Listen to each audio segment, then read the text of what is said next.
Top, ça tourne. Monsieur Saïd Zamoun, quel est le but de votre démarche sur la ville d'Avignon? Ma démarche, le mouvement national Black Blanc Beurre et droit et devoir, c'est d'abord une réunion 16 villes en France, au niveau national, sur des débats thématiques dans les quartiers en ZUP. Et donc aujourd'hui à Avignon, le débat central avec Slimane, qui est le responsable local ici, c'est un dîner débat sur la question de l'emploi. Et pourquoi Avignon? Top. Top, c'est parti. Monsieur Saïd Zamoun, quelle est la cause et la raison de votre venue sur la ville d'Avignon? La cause, d'abord le mouvement Black Blanc Beurre, droit et devoir, organise en participation avec la mairie d'Avignon, avec l'ACCES, l'Agence nationale pour l'égalité des chances, des débats thématiques dans les quartiers de ZUP. Et l'idée ce soir ici à Avignon, après Ajaccio, après Grenoble, aujourd'hui nous sommes à Avignon, justement pour parler d'un débat sur la question de l'emploi dans ces quartiers-là, puisqu'on sait qu'au niveau national, la cause et gangrène du mal des banlieues, c'est le chômage au départ.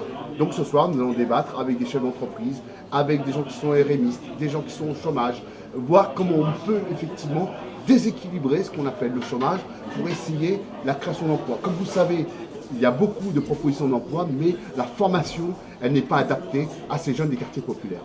Pourquoi la ville d'Avignon? Pourquoi la ville d'Avignon? Parce qu'on a choisi un équilibre, je dirais, politique, gauche-droite.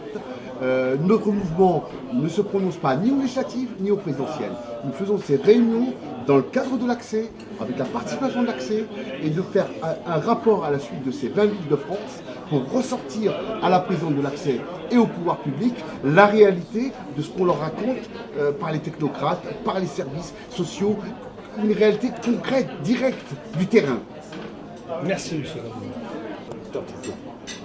Monsieur Saïd Zamoun, avez-vous perçu des Avignonnais et des Avignonnaises un accueil positif de votre démarche? La démarche dans le quartier de ZUP, dans les quartiers d'Avignon, est plutôt positive. Les gens nous disent, c'est pas qu'on va replâtrer les quartiers, ce qui nous intéresse, c'est des débats constructifs, positifs, qui rapportent aux citoyens de la société. Qu'on s'appelle Ahmed, Mohamed, ou Pierre, ou Jacques, on est rémiste, où on travaille, on a les mêmes problèmes dans ces quartiers-là. Il y a un manque de civisme. Et ce civisme, ils veulent des débats d'idées, ils veulent des choses concrètes. Qu'attendez-vous de votre réunion de ce soir? Notre réunion de ce soir, c'est de découler déjà sur une réflexion thématique sur l'emploi dans la région, dans la ville d'Avignon, et ensuite avoir un suivi du travail. Parce qu'on n'est pas là juste pour un débat, mais il y aura un suivi de voir la réalité au niveau statistique du chômage dans cette ville, mais en même temps de voir combien de jeunes dans ces quartiers-là ont trouvé un emploi. Et c'est ça, si je sors 30 emplois suite à ma démarche dans les médias au niveau national, c'est gagné. Et c'est ça l'enjeu, c'est pas de dire on va créer 36 000 emplois. Si je sors 100 personnes à la mairie, dans les entreprises, et que les employeurs de cette ville comprennent, il y a un festival ici d'Avignon qui est le 3/4 du budget de la ville, alors qu'au niveau social, il faudrait rééquilibrer les biens, les avantages de cette ville au niveau des commerçants, que les commerçants comprennent qu'il faut embaucher ces gens des quartiers, sinon il y a un déséquilibre politique. Avez-vous perçu un soutien de la commune? La commune, Madame le député maire, Madame Roy, qui nous a reçus tout à l'heure, à laquelle elle s'excuse bien sûr personnellement parce que son agenda ne le permettait pas, mais elle nous a dit le plus grand bien de cette action et qu'elle soutenait cette action avec force et vigueur, et que je pense que nous sommes là, que ce soit Madame le maire ou l'opposition, on est ouvert, puisqu'on n'a pas à prendre de parti prenante dans le débat politique local. Ce qui nous intéresse, c'est l'avenir de ces quartiers-là en matière de chômage. Bon vent, monsieur Zamoun, je dirais bon Mistral à Avignon. Voilà, il fait froid et merci beaucoup. Ça te va? Ah ouais, peut-être qu'ils n'ont pas eu le...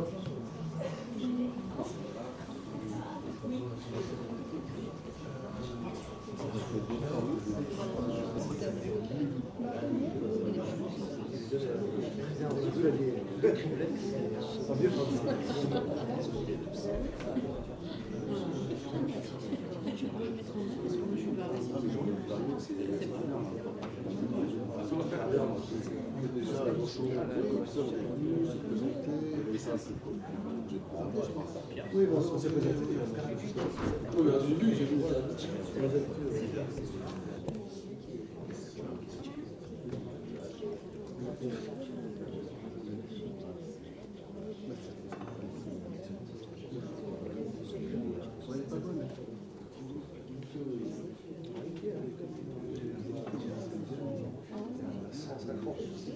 C'est pas mal ça.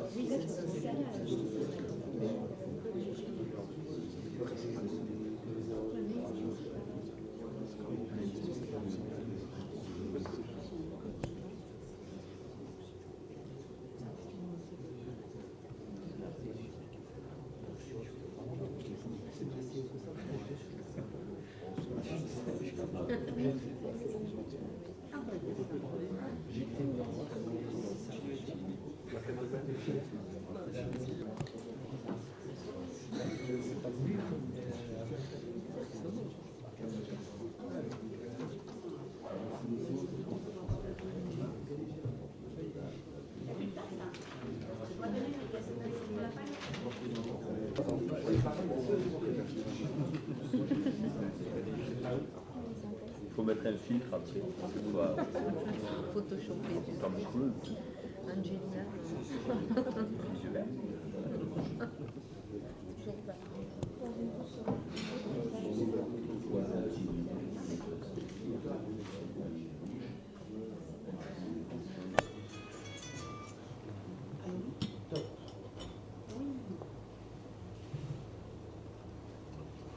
Monsieur Vincent Leleu, bonsoir.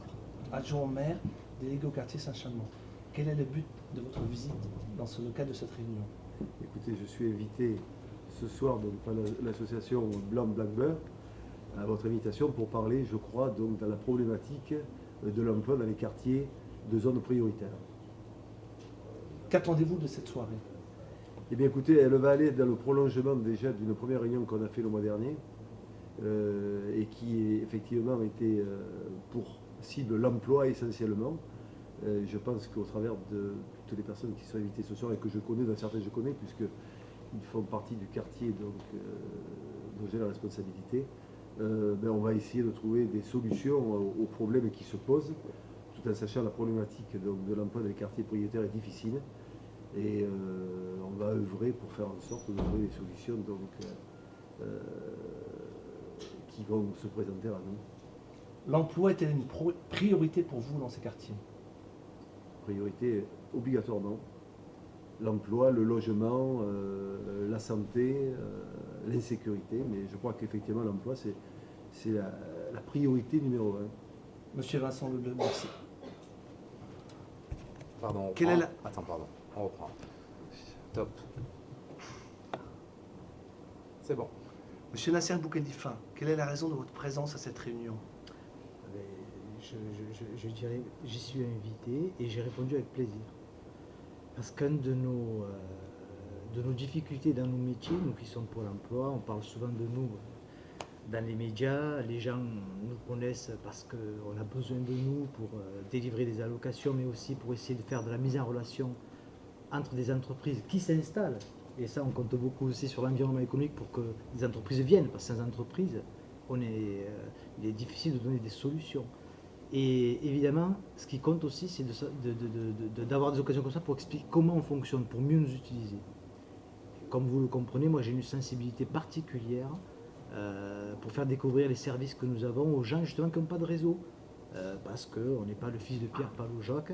Et je voudrais aussi faire connaître aussi l'activité qu'on a particulièrement dans les quartiers à Avignon, parce qu'on en a une.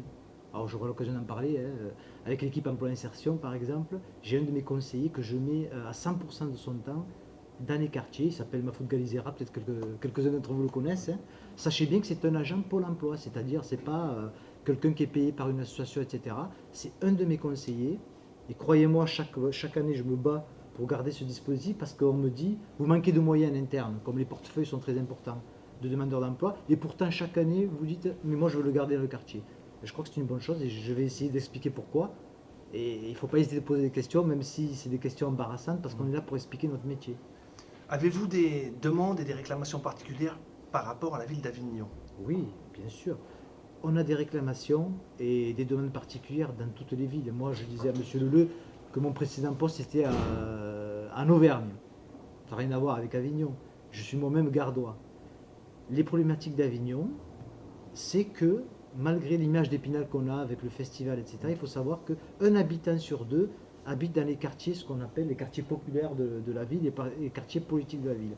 Donc le vrai investissement qu'on doit avoir, c'est pour les quartiers dits populaire de la ville, parce que c'est ce que je vous dis là, ça a l'air anodin comme ça. Mais il n'y a pas beaucoup de villes où il y a un habitant sur deux qui habite dans les quartiers populaires. Je le dis à monsieur Leleu, quand on regarde toutes les autres villes, même les grosses villes, vous qui êtes de région parisienne, même en région parisienne, ça n'existe pas. Donc ça montre l'attention particulière qu'on doit avoir pour cette problématique à Avignon. Monsieur Nasser Boukhalifa, merci. Messieurs, dames, écoutez, merci de votre patience déjà. Bon, il y a encore beaucoup de gens qui vont arriver. Le centre-ville, voilà, ça sonne de tous les côtés. Le centre-ville est un peu compliqué, donc c'est tout à fait normal. Attendez, les téléphones sont interdits. Moi le premier, j'arrive pas. L'iPhone, il ne faut pas acheter, c'est pas de bonne qualité. Bon, pour ceux qui ne me connaissent pas, je suis Slimane Ben Salem, donc Avignon Ambition. Et je suis heureux de vous accueillir aujourd'hui avec tous les participants qui sont là. Merci d'avoir fait l'effort de venir avec le froid, la galère du centre-ville, et merci à tous les intervenants qui sont ici. Aujourd'hui, donc, je suis heureux d'accueillir dans l'ordre de ma gauche à droite, ou de la droite à la gauche, comme vous voulez, donc Christian Lepage, Caméléon Management, qui est un spécialiste de la formation, qui interviendra sur la formation. Saïd Zamoun, président, Black Blamber, Droit et Devoir France. Monsieur Vincent Leleu, maire du quartier Saint-Chamond, ZFU, justement, parce que le thème de la réunion, c'est l'emploi et ses difficultés dans les zones franches urbaines. Monsieur Nasser Boukhalifa, directeur du Pôle emploi. Et Rachid, qui est intervenant aussi avec Saïd de Paris, qui nous rejoint. Donc l'idée, c'est de débattre ensemble de différentes difficultés qu'on peut rencontrer, que vous pouvez rencontrer. Le débat est libre, le respect de l'intervenant est important. Écouter, savoir s'écouter, partager les idées, et afin de sortir de cette réunion, et excusez-moi Samira aussi, Moussa qui est ici, excusez-moi Samira, va me taper, pardon. Samira, qui est responsable administrative à Saint-Chamond, qui travaille avec Vincent Leleu. L'idée, c'est de sortir ici avec beaucoup d'informations, beaucoup d'orientations, avoir des différentes clés importantes pour la recherche de l'emploi, la recherche de la formation, pour des jeunes et moins jeunes, des quinquas, des quadras, ou des plus jeunes qui sortent Bac plus 3, Bac plus 4. Et n'hésitez pas à faire partager vos difficultés, sans a priori. On n'est pas là pour critiquer Pierre-Paul ou Jacques. L'idée, c'est de sortir avec les informations nécessaires pour améliorer notre quotidien et pouvoir tous ensemble créer un réseau et pouvoir s'aider et s'entraider dans la recherche d'un emploi. Je vais donner la parole à notre ami Saïd, qui est sur ma gauche, qui vient de Paris, qui va vous dire un mot, et puis les intervenants vont se présenter, et puis après on va débattre ensemble tranquillement. Merci. Monsieur Slimane, avant, je voulais savoir... Excusez-moi, monsieur. C'est la même famille que nos Zamoun à nous? Ah, les Zamouns sont comme les Martins, il y en a beaucoup. Non, je pense pas. Oui. Non, tout d'abord, merci à Slimane d'abord en collaboration. Il faut remettre les choses dans le contexte. L'association Black Blamber fait un tour de France. Donc on avait choisi Avignon. Slimane est une vieille connaissance de plus de 10 ans, 20 ans même. Et la dernière opération que je suis venu sur Avignon, c'était sur l'abstention. Donc je remets le contexte Slimane vers moi, parce que c'est une question importante pour nous. Le mouvement national Black Blamber Droit et Devoir, donc, est en participation avec la commune d'Avignon et l'accès. Donc on a un financement pour faire ces débats, et ces débats, je le dis ce soir, c'est ouvert dans les quartiers ZUP, on est bien d'accord. Le thème, c'est l'emploi. On n'est pas là pour prendre parti d'un côté politique ou de l'autre, on est là pour vous écouter. C'est ça qui m'intéresse ce soir, en principe, Slimane. Deuxièmement, Slimane est aussi responsable de la Blamber au niveau local et au niveau du Vaucluse. Donc moi, ce que je voudrais vous dire, aujourd'hui, la semaine à Ajaccio, le thème était la drogue. Aujourd'hui, c'est le thème de l'emploi qui me paraît essentiel. C'est juste vous dire, ce soir, je vais vous écouter. Voilà, moi, je ne vais pas vous raconter des histoires. Je suis là pour écouter, sonder, et ensuite qu'il y ait un suivi. C'est bien beau qu'on fasse un dîner débat, mais s'il n'y a pas de suivi, c'est pas sérieux. Moi, ce qui m'intéresse, dans notre cadre de notre mouvement, c'est de remonter l'information d'un rapport qui sera remis à l'accès au pouvoir public, y compris à Mme le maire et toutes les institutions locales. Parce que la grosse difficulté aujourd'hui, c'est l'emploi. On n'a pas plus 5, pas plus 6. On ne trouve pas d'emploi. Des gens ne correspondent pas à l'emploi. Et c'est ça qui m'intéresse de savoir ce soir, vos attentes, vos difficultés.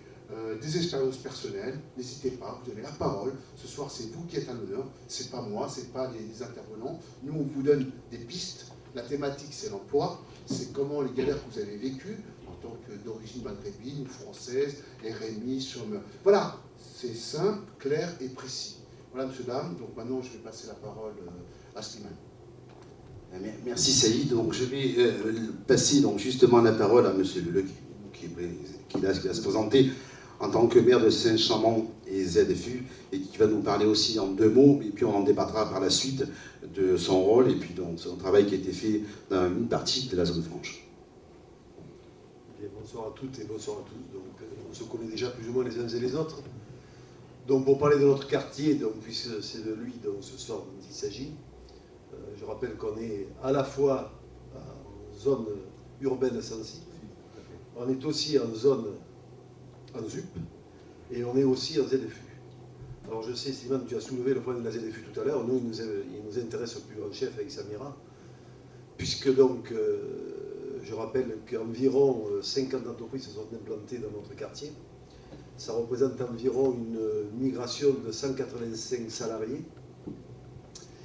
Et aujourd'hui, on s'aperçoit qu'effectivement, la difficulté, c'est qu'il s'agit d'une mixité à réaliser, déjà au travers des gens qui travaillent et de ceux qui habitent le quartier. Et donc, les gens habitent là, et la première question qu'ils se sont posées, c'était de dire à midi, mais où on va déjeuner? Où on va déjeuner? Eh bien, donc, on est en train de réfléchir à la possibilité d'implantation d'un restaurant qui va se trouver dans le cœur du quartier. Et il me semble que ça, c'est déjà un premier pas. C'est un premier pas qui va permettre effectivement de mieux se connaître entre les gens qui habitent le quartier et ceux qui viennent y travailler. Puisque je crois que le but de la ZFU, c'était ça aussi. Alors, pour parler de l'emploi dans la ZFU, c'est vrai que ça n'a pas eu forcément le résultat escompté chez nous, mais il est quand même relativement prometteur, car je rappelle qu'il y a eu quand même environ 700 emplois qui se sont créés sur les différentes zones donc, de la ZFU sur Avignon. Pour autant, la nouvelle donne 2012-2014 va permettre effectivement à toutes ces entreprises donc, qui vont se transférer en ZFU d'avoir l'obligation d'embaucher 50% du personnel qu'elles ont déjà. Donc elles seront obligées, elles vont être obligées, bien évidemment, de se pencher sur les gens du quartier qui vont correspondre effectivement aux emplois qu'ils recherchent. Alors je rappelle que chez nous, il y a énormément d'entreprises tout aussi variées, hein, que ce soit des professions libérales, commerciales, artisanales, et celles-ci, donc, moi j'y crois fermement, je le dis, je le crois fermement, je crois qu'il y a un problème de communication aussi, qu'il va falloir régler, On est allé vite, on se retrouve aujourd'hui dans un quartier comme le nôtre, où tout reste à faire, mais où c'est passionnant, voilà, où c'est passionnant, je rappelle, puisqu'on m'a parlé d'emploi, que dans notre quartier à nous, il n'y a pas que l'emploi, hein, j'en parle brièvement. En matière de santé, on a créé un pôle de santé que nous avons inauguré il y a peu de temps. Je rappelle que nous avions un seul médecin pour 3000 habitants. Nous en avons 2 aujourd'hui. Nous avons un kiné, il vient d'arriver. Et sans parler des infirmiers, je pense même que, je l'espère, c'est un peu plus problématique, que nous ayons un cabinet dentaire très bientôt. Je vous rappelle que mon chirurgien dentiste, c'était celui qui avait à Saint-Chamond il y a 20 ans. Hein. Il n'est plus à Saint-Chamond, mais il me sonne toujours. Il m'a posé la question l'autre jour, il m'a dit « Où tu en es ?» J'ai dit « Écoute, on s'en occupe, on va essayer d'y arriver. » Voilà. Alors, qu'est-ce que je peux dire sur le quartier en matière d'emploi?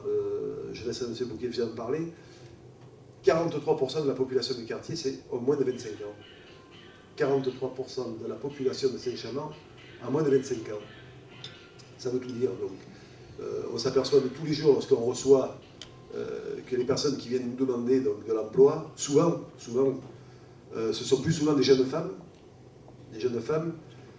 qui malheureusement se retrouvent déjà mères de famille, avec 1, 2, voire 3 enfants, et qui ont toutes les difficultés du monde, donc d'abord à assumer leur rôle et leur responsabilité de mère, presque seules, et aussi de trouver un emploi.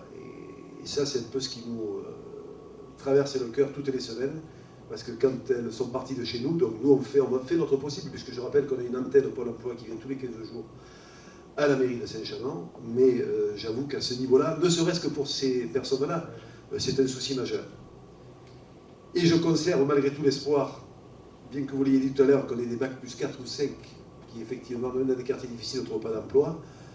On a aujourd'hui, je l'ai dit lors des vœux donc, le mois dernier, la fierté d'un quartier comme le nôtre, d'avoir déjà une jeune étudiante en médecine en 2e année, une autre personne qui est en 3e année d'un master d'économie à Aix-en-Provence, et la 3e qui est en 3e année d'informatique.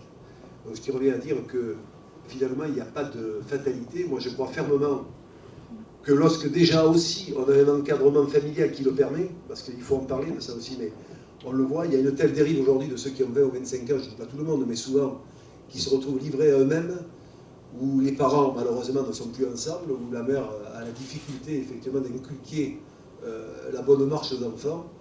Je crois que déjà l'effort il doit être fait au départ, à la fois dans le primaire et surtout dans le secondaire, parce qu'on s'aperçoit que lorsqu'ils vont dans le secondaire déjà, s'ils ne sont pas suivis, c'est là que les dérives arrivent et qu'après les catastrophes viennent. Voilà ce que je pouvais dire de ce que je ressens au quotidien. Et je vais peut-être laisser la parole. Merci Vincent. Merci. Mais effectivement, Vincent a abordé un sujet qui est assez vaste, l'emploi, effectivement, qui va dériver sur pas forcément que l'emploi, la formation, le problème de la vie familiale, le problème social, le problème de délinquance, la drogue, et vous allez voir comment en parler tous ensemble, etc.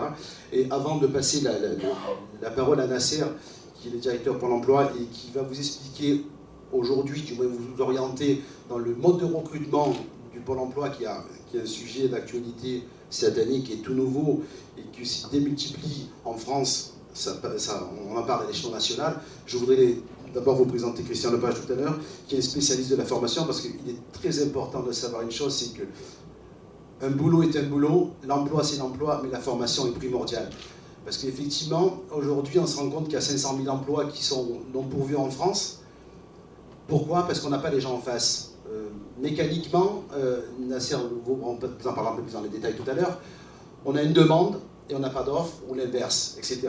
On va forcément, aujourd'hui, malheureusement, dans l'éducation nationale, après c'est un débat qui va être très, très large, dans l'éducation nationale, on va former des gens à des boulots qui n'existent plus. Donc, Christian va vous parler un peu de son métier, de la formation, qu'est-ce qui peut exister. Parce que peut-être qu'aujourd'hui, on n'a pas fait des bonnes études, peut-être qu'aujourd'hui, ce qu'on veut faire, s'il n'y a pas de débouché, alors peut-être qu'il faut se poser la question, est-ce qu'aujourd'hui, le boulot, c'est un emploi c'est primordial, est-ce qu'aujourd'hui, je vais changer de branche? Est-ce que ça va m'intéresser? Est-ce que ça va m'intéresser? C'est un sujet qui est assez important, donc je pense que Christian va nous en parler plus profondément, puisqu'il est spécialiste de la formation. Spécialiste de la formation. Merci beaucoup Slimane, merci de cette invitation. Donc Christian Lepage, très rapidement, je dirige un cabinet spécialisé dans la formation, le conseil, le coaching et le recrutement. Donc mes clients sont des organisations publiques, privées, et qui me demandent, en termes de recrutement, de recruter les bonnes personnes. Donc j'aurais plein de choses à vous dire en termes de recrutement, mais d'abord, et je rejoins complètement, j'ai envie de vous écouter, parce que faut qu'on puisse vous apporter les réponses que vous souhaitez, mais d'abord ça passe par une phase d'écoute très importante pour nous. Ensuite, une autre chose en termes de formation professionnelle, en préparant un peu dans la tête cette conférence, enfin ce débat conférence, il y a un chiffre qui m'a interpellé, qui nous vient de la sécurité sociale. Vous savez, la sécurité sociale, elle est, pour les retraites, elle réunit tous les employeurs qu'on a eus dans notre vie pour décompter les points de retraite. En 10 ans, aujourd'hui, on est passé de 7 employeurs à 17 employeurs. Ça veut dire qu'aujourd'hui, on vit dans une société, au niveau de l'emploi, où on est dans une mutation. C'est-à-dire qu'aujourd'hui, on ne fera pas de toute façon notre vie avec le même employeur. Et donc, pour nous, et là je pense que les générations qui vont arriver sur l'emploi, il faut se dire ça dans sa tête, c'est qu'aujourd'hui, on va faire plusieurs employeurs. Et donc, il faut pouvoir se préparer à se vendre dans les recrutements, il faut pouvoir préparer un CV qui impactent les choses. Et pour ça, je vais passer logiquement la parole au Pôle emploi, qui est là pour nous aider aussi, pour vous aider à pouvoir se préparer à des phases de recrutement, à des phases de changement professionnel, à des phases de... mon neveu est dans une phase de recherche d'emploi très forte. Et en fait, quand on est dans cette phase-là, c'est pas une phase facile déjà, psychologiquement, etc. On a envie de donner de l'énergie dans un emploi, et puis on reçoit que des bâches.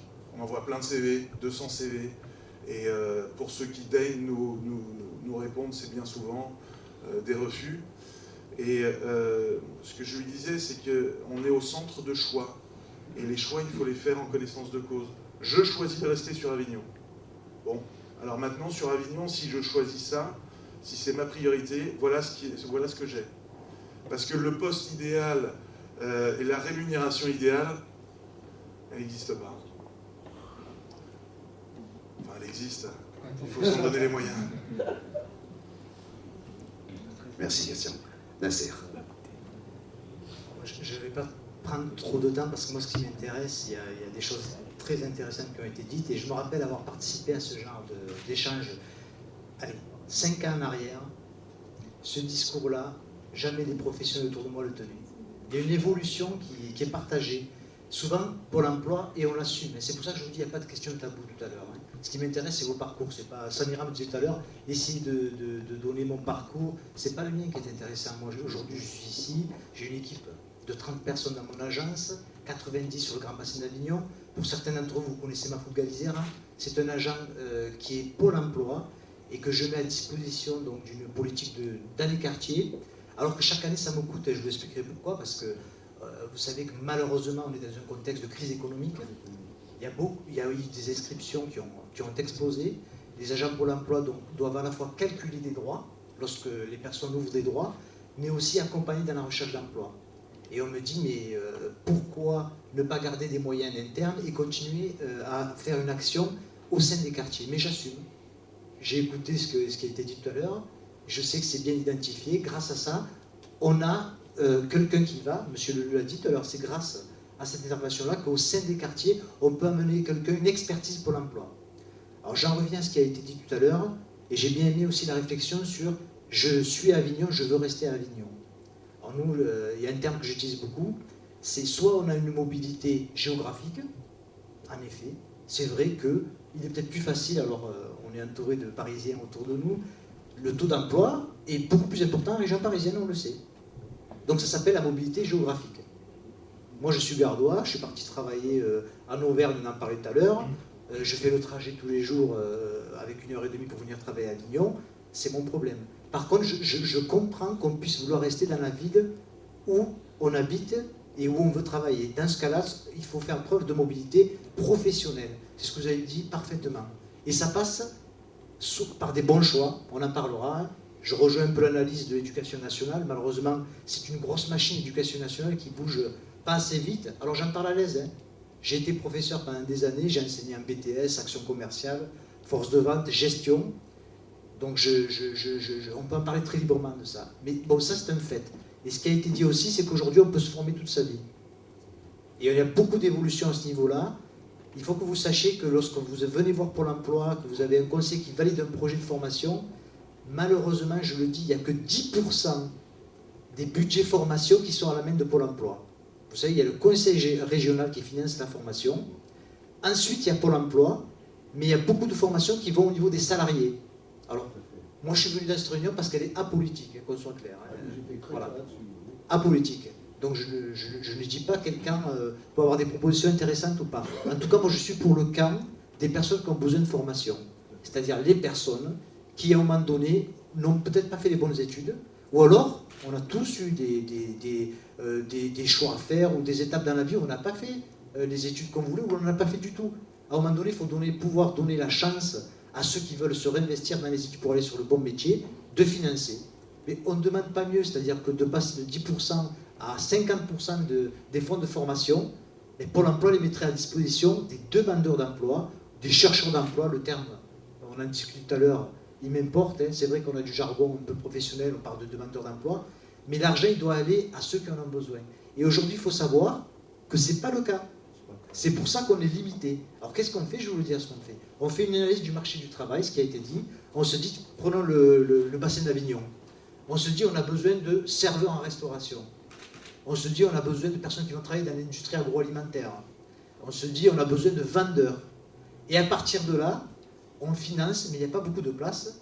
Alors dès qu'il y a une formation, ça s'appelle des actions de formation conventionnées. On a 15 places par mois, pas plus, mais on finance sur des métiers qui existent sur le secteur. Mais comme ça a été si bien dit, il n'y a pas assez de communication. Et surtout, il faut le dire, je ne pense pas que vous fassiez partie des personnes qui ne sont pas motivées. Parfois, il y a des jeunes et des moins jeunes d'ailleurs, hein, qui n'acceptent pas, pour des raisons qui sont de notre responsabilité aussi, parce qu'on ne communique pas assez, de faire des métiers qui existent dans le lieu où on veut vivre. Il faut bien commencer, comme disait si bien monsieur, le métier idéal, il n'existe pas, ni pour moi, ni pour personne. Il y a des étapes à franchir. Donc ça, c'est ça le discours important. C'est-à-dire aujourd'hui, on se forme toute sa vie, et j'ai bien aimé l'exemple du chiffre qu'on passait de 17 employeurs à 9, c'est une réalité. Je vais donner un chiffre, puis j'arrêterai, parce que après, n'hésitez pas à poser des questions, vraiment. Et il n'y a pas de tabou, hein. Il faut y aller, on est là pour ça. Je vais donner un chiffre qui va peut-être vous surprendre, hein. À chaque fois, je le donne aussi aux politiques qui tombent de la chaise parfois. Sur le grand bassin d'Avignon, tous les mois, Pôle emploi, et vous savez qu'on n'a pas tous les emplois, parce qu'il y a l'intérim, etc. Nous plaçons 900 personnes. Ça a l'air énorme comme ça. Ça a l'air énorme. 900 personnes. Mais le problème, c'est qu'en période de crise, on en inscrit 1000. Et puis, il faut rentrer dans le fond des chiffres. Quand il y a 900 personnes qui trouvent un emploi, ce n'est pas forcément évidemment un emploi en CDI. Hein, 30% de ce chiffre que je vous donne, c'est ce qu'on appelle du contrat long, c'est-à-dire CDD de 6 mois et CDI. Mais ce qui me préoccupe, vous le sentez bien dans mon discours, j'espère, et ça c'est dans les tripes, c'est souvent les personnes qui n'ont pas de réseau, qui n'ont pas accès par exemple aussi aux moyens modernes informatiques, parce qu'aujourd'hui vous ouvrez Pôle emploi.fr, il y a toute une série d'emplois. Mais quand on n'est pas accompagné, et qu'on n'a pas de réseau, qu'on n'a pas XY, qu'on n'est pas Pierre, Paul ou Jacques, eh bien, malheureusement c'est souvent les mêmes personnes qui restent sur le quai de la gare. Et c'est là que le service public de l'emploi est important. On ne crée pas l'emploi. Ça aussi, il faut enlever ça de la tête. On a besoin de notre environnement, y compris des politiques, pour faire venir de l'activité. La ZFU en fait partie. Mais aussi, l'aspect aussi, si je suis trop loin, il faut m'arrêter, quand c'est passionné. Je veux dire un truc, un des problèmes que j'ai vécu, moi, en arrivant à Avignon et dans le Vaucluse en général, il manque de lieux d'implantation pour les entreprises. On a loupé, vous ne pouvez pas savoir, des implantations qui correspondaient vraiment à des niveaux de qualification que nous avons dans cette ville. Parce qu'il ne faut pas se leurrer, un taux de chômage, ça veut tout dire et rien dire. Par exemple, quand on parle d'un taux de chômage élevé, c'est un indicateur important, mais ça ne veut rien dire. Vous le savez, quand on est allocataire du RSA, on n'est pas forcément inscrit à Pôle emploi. Donc on ne rentre pas dans le chiffre du chômage. Quand, par exemple, on habite à côté en face, à Villeneuve-les-Avignon ou aux Angles, c'est le Gard. Et qu'on vient travailler à Avignon, autre impact, ça ne correspond pas aux chiffres, évidemment. Ce que je suis en train de vous expliquer, c'est que derrière les chiffres, il faut toujours y réfléchir et expliquer. C'est pour ça que ce qui m'intéresse aujourd'hui, c'est même à partir de vos questions individuelles, sans tabou, si je peux y répondre, comme je pense tous les autres intervenants, j'essaierai de vous apporter quelques éléments pour vous aider. Mais le premier argument que j'ai, croyez-moi, c'est celui que je vous ai donné, c'est-à-dire on met des moyens pour aller, et allez-y, il y a des permanences, parfois on me dit elles ne sont pas fréquentées, j'en suis désolé, il n'y a pas besoin d'être inscrit comme demandeur d'emploi à Pôle emploi, on met des moyens, il y a un expert, je le dis comme ça, Bafou Galizera, qui vient au-devant du quartier, parce que l'idée c'est de se dire, même pour les personnes qui n'ont pas envie de rentrer, de franchir le plat pour l'emploi, on vient au-devant, en tout cas pour vous aider à profiter, entre guillemets, du service public de l'emploi et de connaître, en tout cas, la façon dont ça fonctionne. Merci beaucoup. N'hésitez pas quand même à intervenir, il n'y a pas de souci. Une question là. Et puis après, une petite 3 questions, et puis Rachid, après, je voudrais dire un petit mot, parce qu'effectivement, l'emploi est important, et la participation civique et l'emploi est forcément liée. Bonjour, donc je me présente, M. Belasguer-Ernesti. J'ai entendu il y a quelques jours dans les médias, vous êtes au courant que moi, au niveau du budget des formations de Pôle emploi, des annonces qui ont été faites. Vu qu'on approche, on est en période approche d'élections, je pense que c'est aussi à cause de ça. Est-ce que vous avez plus d'infos? Est-ce que réellement le budget des formations à Pôle emploi va augmenter à l'avenir, dans les prochains mois? Parce que c'est ce qu'on a entendu récemment. Tant qu'on y est, j'ai posé Vas-y, une question, vas-y. donc en plus, ça Vas-y, je vous laisse passer le micro, pas tout ça. Je crois que le micro, il marche pas.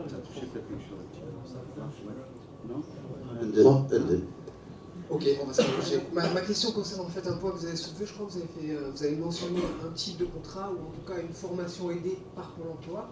Il s'agit, il me semble, de l'AFPR. Voilà, j'aurais simplement voulu avoir plus d'informations parce que j'ai un cas très précis là-dessus, mais malheureusement, j'arrive pas à avoir l'information correcte concernant l'indemnisation et puis les engagements de l'employeur envers l'employé. Parce que j'ai l'impression qu'il y a possibilité pour l'employeur d'utiliser ce type de contrat pendant 3 mois, les 400 heures, et puis ensuite de se débarrasser de l'employé. Voilà, donc si on pouvait avoir un peu plus d'informations, ça pourrait être intéressant. C'est pas grave. Question? Oui, je voulais la poser, mais je crois que ce que je viens d'avoir assez fort, alors pas besoin de micro. Alors donc je me présente, je m'appelle Monsieur Zine Mesrouk, j'habite à Avignon depuis 1966, donc je suis bien natif d'ici, surtout du Gard, comme vous Nasser. Et ma question est pour vous, Monsieur Nasser, c'est de savoir, quand on parle du binôme avec Monsieur Marfoud, que je connais très bien, que je connais très bien, que je trouve un homme formidable et vraiment à l'écoute, est-ce que cela implique juste la ZFU de Saint-Chamond ou ça s'applique aussi à d'autres zones géographiques d'Avignon?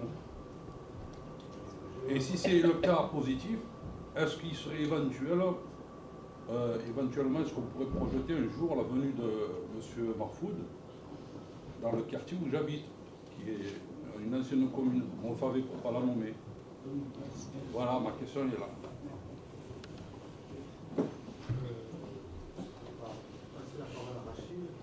Merci. J'ai noté. On va répondre à vos questions. Super interactif. Donc, Je termine Rachid, après on va répondre à vos questions. Bonsoir. Bonsoir. Bonsoir. Moi, je veux vous remercier d'être venu, déjà. Vous avez une démarche personnelle et humaine intéressante, dans la mesure où vous avez quand même des personnes qui sont là pour essayer de vous écouter, au moins, même si les politiques, des fois, écoutent d'une oreille, ça sort de l'autre. C'est pas pour vous, monsieur le maire, mais en général. Donc, pourquoi l'emploi? L'emploi, c'est un thème, si vous voulez, c'est un thème personnel et humain, c'est un socle, c'est une solidité sociale et humaine. On ne peut pas plaisanter sur l'emploi. Autant on peut se passer de loisirs, de sorties, de véhicules, de transport, mais l'emploi, c'est le socle et la base.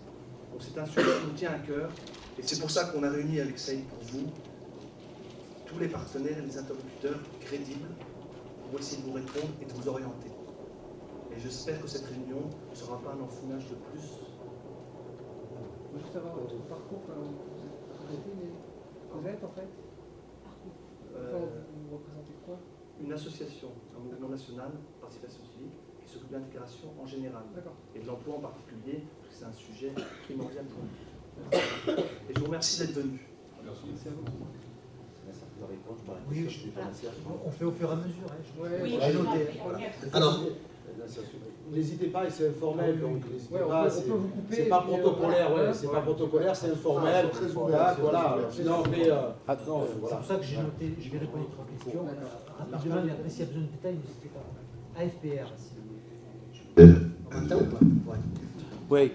Est-ce qu'on pourrait régler Alors, on va faire un truc, est-ce que vous pouvez le baisser juste un petit peu le micro et que chacun le prenne. Ça marche bien comme ça. Voilà, s'il fonctionne, c'est très bien. D'accord? Comme ça, pour la suite, pour moi, c'est pas... Alors, un répondant, si vous permettez, je vais expliquer aussi pour que tout le monde comprenne la question, parce qu'AFPR, c'est du jargon. Vous connaissez bien la mesure. Ça l'est aussi pour moi. Non, mais alors, je vais expliquer. C'est pour ça que je demande des explications. Action de formation préalable au recrutement. Écoutez bien, parce qu'en fait, ça, c'est un des moyens les plus efficaces, mais il est méconnu des entreprises et des demandeurs d'emploi. Pourquoi je dis les plus efficaces? En fait, nous, pour l'emploi, à ce niveau-là, alors c'est difficile aussi, parce qu'il faut trouver un employeur, comme vous dites, des employeurs Il y en a des bons, il y en a des mauvais. Moi, souvent, on croit qu'on a toujours des conflits avec les demandeurs d'emploi. Vous ne croyez pas ça? Nous, on a des gens agressifs, qu'ils soient employeurs ou demandeurs d'emploi. On a affaire à des personnes. Donc c'est normal que vous ayez une expérience peut-être négative, ça je ne vous demande pas d'en parler en public, vous pouvez m'en parler à moi. Hein. Pour ça, on a des moyens, on a la directe avec l'inspection du travail. Si un employeur ne joue pas le jeu, pour ceux qui situent mon agence, allez sur la rocade, il y a la directe juste à côté, il y a l'inspection du travail. Hein. Donc je réponds précisément. Action de formation préalable au recrutement. Vous avez un employeur, il accepte de vous recruter, mais il dit qu'il n'est pas tout à fait dans la cible, il n'a pas tout à fait la bonne formation. Moi, je suis capable de trouver un organisme de formation ou de le former en interne, et Pôle emploi finance 400 heures, c'est pas rien, ça nous coûte, mais là c'est un vrai investissement de 3 000 €. Oui, alors attendez, financer, qui est-ce qui est rémunéré par Pôle emploi? L'employeur ou l'employé? Alors je vais répondre, c'est l'employeur qui... Écoutez bien, parce qu'il peut faire deux choses l'employeur. Soit il s'adresse à un organisme de formation externe, parce qu'il se dit j'ai besoin d'un organisme pour former la personne à mon métier, donc on lui verse l'argent, mais il nous fournit une facture de l'organisme de formation, soit il prouve par un plan de formation qu'il peut former en interne. Et là, je réponds très clairement à votre question, c'est l'employeur que nous payons pour vous. Mais le salarié, lui, il n'a pas le statut de salarié, il a le statut de stagiaire de la formation professionnelle. Un exemple concret, si la personne avait déjà des allocations ACEDIC, enfin ACEDIC, je ne devrais pas dire ça, on a fusionné maintenant, c'est ACEDIC, ANPE, c'est Pôle emploi, des allocations chômage. Il les conserve pendant qu'il est stagiaire de la formation professionnelle. Pareil s'il était au RSA. Pareil s'il était au RSA. Donc ça marche comme ça. Et bien sûr, vous avez vu le terme, action de formation préalable au recrutement. Nous, ce qui nous intéresse, c'est pour ça qu'on surveille ça. On surveille si la personne est recrutée après. Parce que sinon, à la prochaine demande d'AFPR, on demande des comptes à l'employeur, on dit écoutez, nous vous avons financé une formation que vous avez demandé pour tel salarié, et derrière, vous ne l'avez pas recruté. Et là, on demande des comptes. Par contre, l'objectif, vous l'avez bien compris. Hein. D'ailleurs, on a un bon taux. Hein. Sur le bassin d'Avignon, on est à 90% pratiquement de financement d'AFPR avec recrutement derrière. Il y a eu 10%, et parfois c'est la faute de la personne qui n'a pas voulu faire le métier parce qu'il était trop difficile ou ça ne lui a pas plu. Si je peux me permettre, ma véritable question, c'est d'accord, recrutement ensuite, mais à quelles conditions? Et c'était ça tout le sens de ma question. C'était que moi, je vois la chose comme ça, je peux avoir un employeur ensuite, enfin au début qui me finance mes 400 heures, et puis qu'ensuite me dit écoute, moi j'accepte de te prendre, ok, au SMIC. Écoute, j'ai une qualification, tu m'as formé pendant 3 mois, je ne peux pas accepter ces conditions. Oui, mais écoute, moi c'est ce que je te propose, c'est à prendre ou à laisser. Et puis là, c'est clair. C'est un cas concret ça. Oui, c'est un cas concret. Oui, ça c'est un cas vécu. C'est pas mon cas. Non, c'est pas son cas. C'est pas mon cas, mais c'est un cas très clair. Témoigne d'un. Non, mais moi, et puis ma question est plus loin, parce que pas plus tard que tout à l'heure, j'étais au Pôle emploi justement pour avoir un peu plus d'informations concernant ce type de contrat, et puis sur les engagements de l'employeur. Et ma question que j'avais posée à l'agent de Pôle emploi, c'est qui va défendre l'intérêt de l'employé? Parce que l'employé ne maîtrise pas les aspects juridiques de ce contrat-là. Vous voyez Alors, oui, non, mais prud'homme, mais sans aller au prud'homme, je vous ai dit tout à l'heure qu'il y avait... Alors ça peut servir à tout le monde d'écouter, parce que souvent, on a un défaut de manque de communication. C'est pour ça qu'il faut être très très pragmatique, et c'est pour ça qu'il ne faut pas de questions taboues, ce qu'on disait tout à l'heure. Dans ce cas-là, on rentre dans le droit du travail. C'est l'inspection du travail. C'est l'inspection du travail avant d'aller dans un conflit avec les prud'hommes. Là, on est dans la relation salarié-employeur.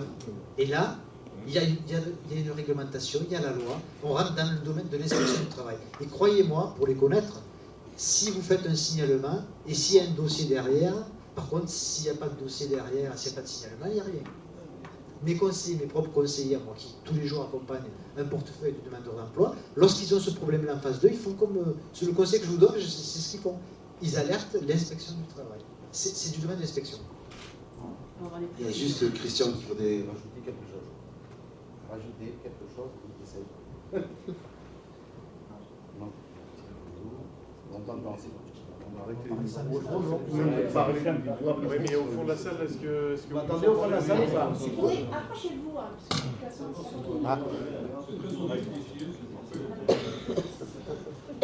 Attention, il risque de siffler celui-là.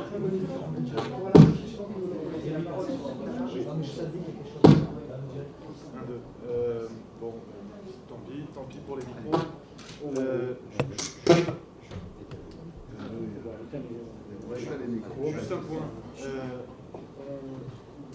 fait, par rapport à la question que vous aviez et la réponse qui a été assez précise, je voulais rajouter quelque chose. On a tendance, dans l'emploi, à avoir deux camps, les employeurs, les employés. Et il y a un travers vraiment qu'il faudrait, et là, clé et astuce, un travers qu'il faudrait éviter, c'est de confronter les deux.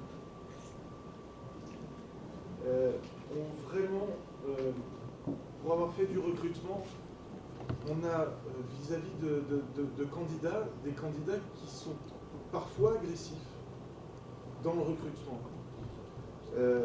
Attention, les employeurs ne sont pas tous des vilains qui gagnent plein d'argent sur notre compte. Bien au contraire. Les employeurs sont dans la crise comme tout le monde et galèrent aussi et ont des problèmes d'emploi aussi. Donc c'est pour un peu, je dirais, mettre un peu de fun, parce que là, prud'homme, etc. Avant même de commencer à travailler. On est dans une démarche de recrutement et la personne auquel on a proposé un emploi à l'issue de la FPR au SMIC, malheureusement, qu'elle le prenne. Qu'elle le prenne. Dans ces périodes aujourd'hui de crise. Il faut arrêter de mettre tout. Enfin, la crise à l'abandon. Attendez, le patron voyou. Non, mais je ne suis pas en train de dire que le patron est voyou. C'est pas mon discours, c'est pas le discours que je suis en train de tenir. Ma question, le sens de ma question était celui-ci. Est-ce que Pôle emploi a pour rôle de défendre les intérêts de l'employé? Parce que l'employé, on peut, comme on dit chez nous, l'emboucaler. Droit du travail. Oui. Non, mais je veux dire, dans ce cas précis, on a quand même une aide de l'État et de Pôle emploi pour l'employeur. En contrepartie, l'employeur doit quand même s'engager à, entre autres, rémunérer la personne correctement, en fonction de sa qualification et de son expérience. Mais moi, je vois venir la chose, très très gros. Une personne qui va prendre un jeune parce que justement c'est la crise et qu'il a absolument besoin de travailler, qui va la prendre 350 heures ou 400 heures en formation, et qu'ensuite va faire en sorte, par les modalités du contrat qu'on va lui proposer, que la personne en face rejette le contrat. Je suis pas. Mais bien sûr, j'ai pas envie. Je vais te répondre.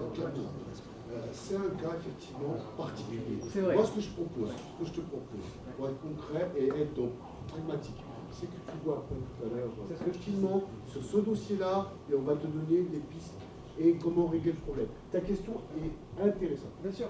Il faudrait que les autres personnes s'expriment. Donc, pour clôturer, parce que c'est aussi vraiment de ramener les choses à leur place, c'est de dire effectivement, tu as raison sur le sens. Alors après, à la fin, il y a les gens qui sont ici, tu pourras aller voir tranquillement, voir comment on peut régler le problème, on ne va pas te laisser tomber. Mais il faudrait qu'on passe à autre chose. Si on va passer toute la soirée sur ce sujet-là, l'objectif c'est aussi d'avancer et d'écouter. On va clore. Voilà, non, c'est juste une parenthèse. Bien sûr, mais je peux clore quand même. Bien sûr. C'est ce que je disais, hein, je ne veux pas monopoliser la parole sur ce cas précis, mais quand j'entends monsieur dire qu'il l'accepte, je ne peux pas laisser dire ça. Alors, juste petite parenthèse, après. Je ne peux pas le laisser dire ça. Il y a les jeunes qui on va juste passer à autre chose. Le patron voyou qui doit être... Non. Écoute, le patron, écoute bien. Le patron qui est un voyou, il doit être sanctionné. La personne qui fait une formation derrière on lui propose un CDI sur un SMIC. Il n'y a pas de honte à prendre un CDI en SMIC pour ensuite évoluer dans l'entreprise. Moi, je veux bien arrêter de parler, mais c'est juste parce que je suis en train de dire, c'est tout. Non, mais je comprends. Mais je vais arrêter de parler. Moi, je vais parler J'ai jamais dit qu'il y avait une honte à travailler. Si, ça nous intéresse ce qu'il dit. Mais j'ai jamais dit que on a très bien compris ce qu'il dit, c'est pas du tout ce qu'il vous dit. Le gars, il a déjà un métier, il se performe par une formation. Donc le but de faire une formation, c'est pour évoluer, pour monter de grade. Donc si on cherche à monter de grade, c'est pour évoluer au niveau du salaire et au niveau de son travail. Et là, il ne peut pas rester au SMIC. Non, au contraire, si on lui a payé si justement l'État a payé une formation pour qu'il puisse évoluer, donc on doit le faire évoluer son salaire. Il ne doit pas accepter un CDI aussi. Je suis entièrement d'accord. Je suis entièrement d'accord avec toi. Là, c'est pas Stéphane qui organise le débat, c'est le chef d'entreprise qui va parler. Alors c'est un peu à double tranchant, c'est le problème de l'alternance. C'est un problème à double tranchant. C'est le problème de l'alternance. L'alternance, aujourd'hui, je prends un jeune, je vais avoir des aides, il n'y a pas de souci. Je vais le former, je vais donner mon temps pendant 2 ans. Une fois qu'il est formé, il s'en va. Qu'est-ce que je me dis? Est-ce que je reprends quelqu'un? Alors ça, c'est le gars qui est honnête. Je veux le garder. Le gars dit non, je suis bien formé, j'ai une meilleure proposition, c'est ce que tu disais tout à l'heure. Écoute, moi, je peux te filer que 1002, hein, on va dire comme ça. Hein. Enfin, je peux te filer que 1002 aujourd'hui, puis demain l'économie, ça sera un peu mieux. On verra après. Bon, je vais me dire, bon, on verra après, c'est une phrase que je connais tout le temps. Ok, jusqu'à là, c'est bon. Deuxième possibilité, je forme le jeune, donc il accepte, il n'accepte pas. Deuxième possibilité, je suis un patron, comme disait Christian, véreux entre guillemets. Je le prends, je ne le forme pas, là, il remplit les cases horaires, c'est bien parce qu'il fait le nombre, on va dire. Fini, merci, au revoir. Au suivant. Donc ça double tranchant. C'est que tu as, je comprends ce que tu dis, on a tous été jeunes, etc. C'est que c'est le problème de l'alternance. Aujourd'hui, les entreprises ne jouent pas leur rôle social. Je suis d'accord avec toi. L'entreprise ne joue pas. Je le dis au quotidien. Non, mais c'est le chef d'entreprise qui ne joue pas leur rôle social. C'est pas la même chose, l'alternance et ce contrat-là. Laisse-moi finir, après je vais te dire. L'entreprise ne joue pas le rôle social. Aujourd'hui, on va sur l'alternance. La France se modernise, on va sur l'alternance. Demain, on changera le code de travail. On va dans ce sens-là. C'est une société moderne, on est parti sur ça. Et ça, tu ne peux rien faire, sinon on n'est pas compétitif. Bon, ça, c'est le... Donc, l'alternance, c'est l'avenir pour nos jeunes. L'alternance, c'est est-ce que j'ai la possibilité de faire de l'alternance? Est-ce que j'ai envie de faire de l'alternance? Et est-ce que je veux construire mon entreprise? PME, PMI. Moi, je suis dans une construction. Alors, il y a des réticents, il y en a qui sont pour, il y en a qui sont pas pour. Moi, dans mon entreprise, on n'est pas pour. C'est pas moi. Je suis immobilier, gros pochant, stratégie politique. Parce qu'on se dit, on forme les gens, ils vont partir. Même dans un temps de crise, hein. Tu vas former les gens. Tu vas passer un temps fou. Ils vont partir. C'est toi qui vas le former. Alors ça peut être des commerciaux, des gestionnaires. On a des professeurs bancaires, des arnaques, etc. Le mec qui va aller dans ça. Donc c'est un peu à double tranchant. Et il y a le jeune homme, je crois, qui voulait parler. J'ai envie juste de dire un chose. Tout à l'heure, on entend. Avant que tu t'exprimes, pour être clair, ta question, on est là pour t'écouter. On est là pour t'apporter les réponses. Je ne dis pas que quelqu'un parle, le temps, etc. Mais en France, il faut savoir une chose. Comme disait le responsable de Nasser, il y a un problème de communication. Pourquoi moi je suis favorable au plan des quartiers populaires dans les UP pour des boutiques citoyennes où on remet de la communication en matière de logement, en matière de santé, en matière d'emploi. C'est-à-dire que ce qu'on appelait un peu la maison avant, à l'époque, on allait sur le civisme. Les gens n'ont plus de connaissances en matière de droits. Il y a des droits et des devoirs dans ce pays. Donc, les droits, effectivement, mais il y a aussi des devoirs. Donc, tout le monde ne sait pas, effectivement, quels sont les dispositifs qui changent. La réglementation, la France, c'est l'état de droit où le législateur, en permanence, sort des lois, sort des lois, sort des lois. On a réformé depuis 5 ans dans ce pays. On ne sait plus où on en est directement, etc.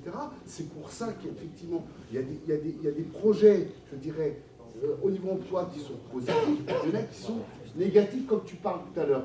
La loi, elle est là. C'est-à-dire que s'il y a un problème, je l'ai dit tout à l'heure, il y a l'inspection du travail, il y a après les lois que tu peux épouiller. Je peux comprendre qu'un jeune qui a été formé pour avancer de l'autre côté, mais on est en crise. Et quand on est en crise aujourd'hui, je vais te dire, quand on est en crise, vaut mieux avoir... Non mais je suis franc avec toi, je suis cash. Je préfère avoir quelqu'un qui gagne 1200 € et qui n'est pas au chômage que quelqu'un qui va remettre en cause, effectivement, statutairement, ou il va voir ailleurs. C'est un choix. On est libre dans ce pays. Donc si effectivement l'employeur a utilisé ses fonds à des biens d'utiliser la personne, il y a une justice. On a un état de droit. Il faut utiliser les paramètres judiciaires. Voilà ce que je réponds. Maintenant, on passe à autre chose. J'aimerais bien te voir après tout à l'heure et on discutera. Juste 2 questions. Avant de te donner la parole, il a posé des questions que là, ça, je vais répondre. Voilà, il a posé des questions, il va répondre, mais je te donne la parole. Rapidement, après on pourra revenir.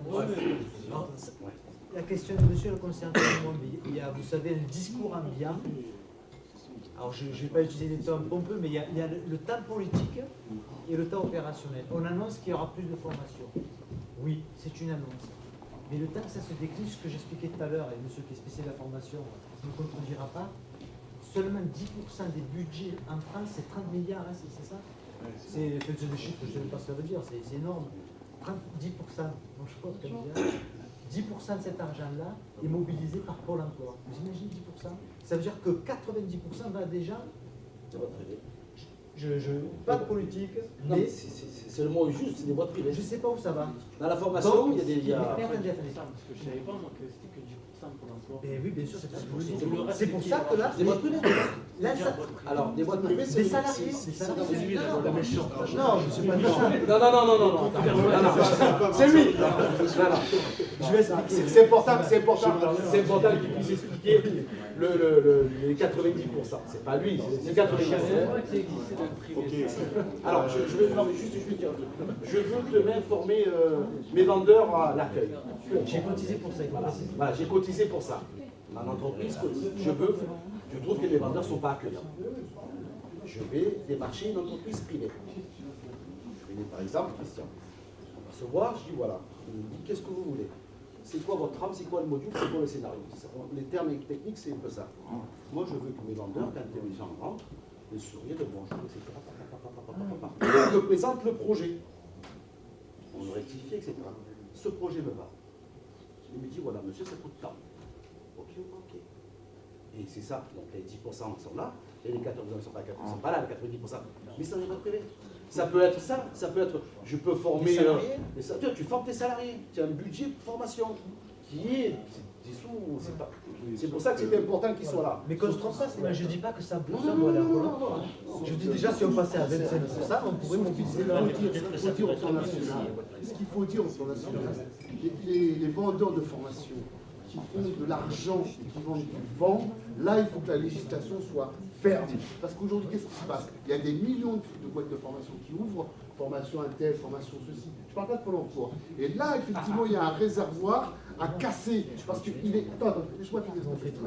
Là, il y a une action du législateur qui doit avoir une accréditation auprès du Pôle emploi, où il y a des millions et des millions qui font du business sur du vent, de la formation. Et là, effectivement, il faudrait peut-être que le législateur réfléchisse à restructurer tout ça. Christian, j'aimerais bien que tu clarifies la situation sur ce sujet-là, s'il te plaît. Expliquer le système, comment ça fonctionne. Et ça peut être, tout à l'heure on parlait, dans l'introduction, je disais que la formation est importante sur le métier qu'on va faire de demain. Ça en est, hein, le métier. Formateur, c'est le métier de demain. Il y a un jeune homme qui veut parler. Après, je réponds à la troisième question. On fait exactement l'inverse de ce qu'on a dit, c'est-à-dire qu'on n'écoute pas assez. On va pas... juste par rapport à la formation, quand on est payé dans une fiche de salaire, on cotise, il y a 1% minimum, donc on cotise, c'est-à-dire l'employeur et l'employé cotisent et vont souscrire à un organisme souscripteur d'argent pour la formation et ensuite va pouvoir le redistribuer. Et ça, ceux qui ont la chance d'être en poste, vous bénéficiez d'heures de formation. À partir du moment où vous avez un bulletin de salaire, vous avez accès au DIF, au droit individuel à la formation. Et ça, j'arrive. Et ça, c'est pas assez utilisé aujourd'hui. C'est pas assez utilisé. On va laisser la parole. Le jeune homme, il avait une question à poser là, s'il vous plaît. Des petites entreprises qui ne peuvent pas utiliser la formation. Moi, j'aimerais maintenant, s'il vous plaît, j'aimerais, l'organisateur du débat avec Slimane, j'aimerais entendre des questions du public. Après, on répondra s'il le faut plus tard, mais je veux entendre les questions des invités. Voilà, merci. Moi, je recadre un peu le débat. Je suis à la fois employé, parce que je suis éducateur spécialisé, voilà, donc dans ma vie de bénévole, je suis président d'une association, Génération Sport, on travaille depuis 5 ans, moi ça fait 10 ans que je travaille dans les quartiers d'Avignon, et nous on se dit sur l'association, tant qu'on a des sous, on emploie du monde, c'est le but du jeu. On a pris Amel qui est là en CDI, on a pris des services civiques, des SAE, Mais il n'y a pas de politique derrière pour aider une association. Alors qu'on le fait le social, parce qu'on le fait sur le terrain, on a acteurs. C'est-à-dire des jeunes, on essaie de les mettre dans une démarche de citoyenneté, c'est-à-dire pour nous, citoyens, c'est faire du projet, c'est être acteur de sa cité, son quartier, en commençant par faire une chorégraphie, on a une école d'art urbain, une chorégraphie, un chant, etc., faire une fête de quartier. Pour arriver à dire, moi quand je suis arrivé, que j'ai pris certaines personnes en CDI, etc., pour me dire les subventions zéro, parce qu'en gros, sur le total d'un emploi, j'ai un quart pour payer une personne. Donc on dit, bon allez, on va bosser. On ne va pas faire semblant, on va à droite, à gauche, partout, prestations, etc. J'emploie la personne en CDI, on me dit, moi je vais peut-être avoir droit, je suis une petite association, loi 1901, sans subvention, d'avoir un allègement de cotisation URSSAF, premier emploi. On me dit zéro. Moi, c'est ce qu'on m'a dit. J'y suis allé à la NPE, j'y suis allé partout à l'URSSAF, etc. On m'a dit zéro. Je me retrouve à dire aux personnes, au mois de septembre, je suis tributaire des subventions qu'on me donnera. Au mois de septembre, il n'y a peut-être rien qui va continuer, il n'y aura peut-être pas de formation. Donc moi, j'entends bien, mais s'il n'y a pas une politique générale, sociale, d'intégration à l'emploi, c'est pas la peine. Hein. Parce que moi, j'en ai des jeunes qui sont pas diplômés. Ouais. La loi de 1901, le tissu associatif, dans les années 80, elle a pris un boom après la marche des beurs globalement, et beaucoup d'associations, entre guillemets, je vais être clair et être carré là-dessus, les collectivités locales, les régions, au niveau public, on prenait, excuse-moi, entre guillemets, le gars socio-éducatif, animateur, parce qu'il calmait la banlieue, il calmait socialement, etc. Et qu'est-ce qui s'est passé en 20 ans? Qu'est-ce qui s'est passé? C'est que le tissu associatif a grandi. Mais il ne faut pas oublier une chose, c'est que les associations sont créateurs d'emplois. Le problème, c'est qu'il n'y a pas eu, la loi Sapin a évolué, la secrétaire d'État actuellement, elle a un projet associatif, mais ça ne suffit pas. Il n'y a pas de véritable statut employeur associatif et employé aujourd'hui. C'est-à-dire que quand on emploie quelqu'un, c'est une question de budget. Moi, j'avais à l'époque une association où j'embauchais 2 personnes, à temps plein, 8 heures par jour. Et un jour, on m'a coupé la subvention. Donc qu'est-ce que j'ai fait?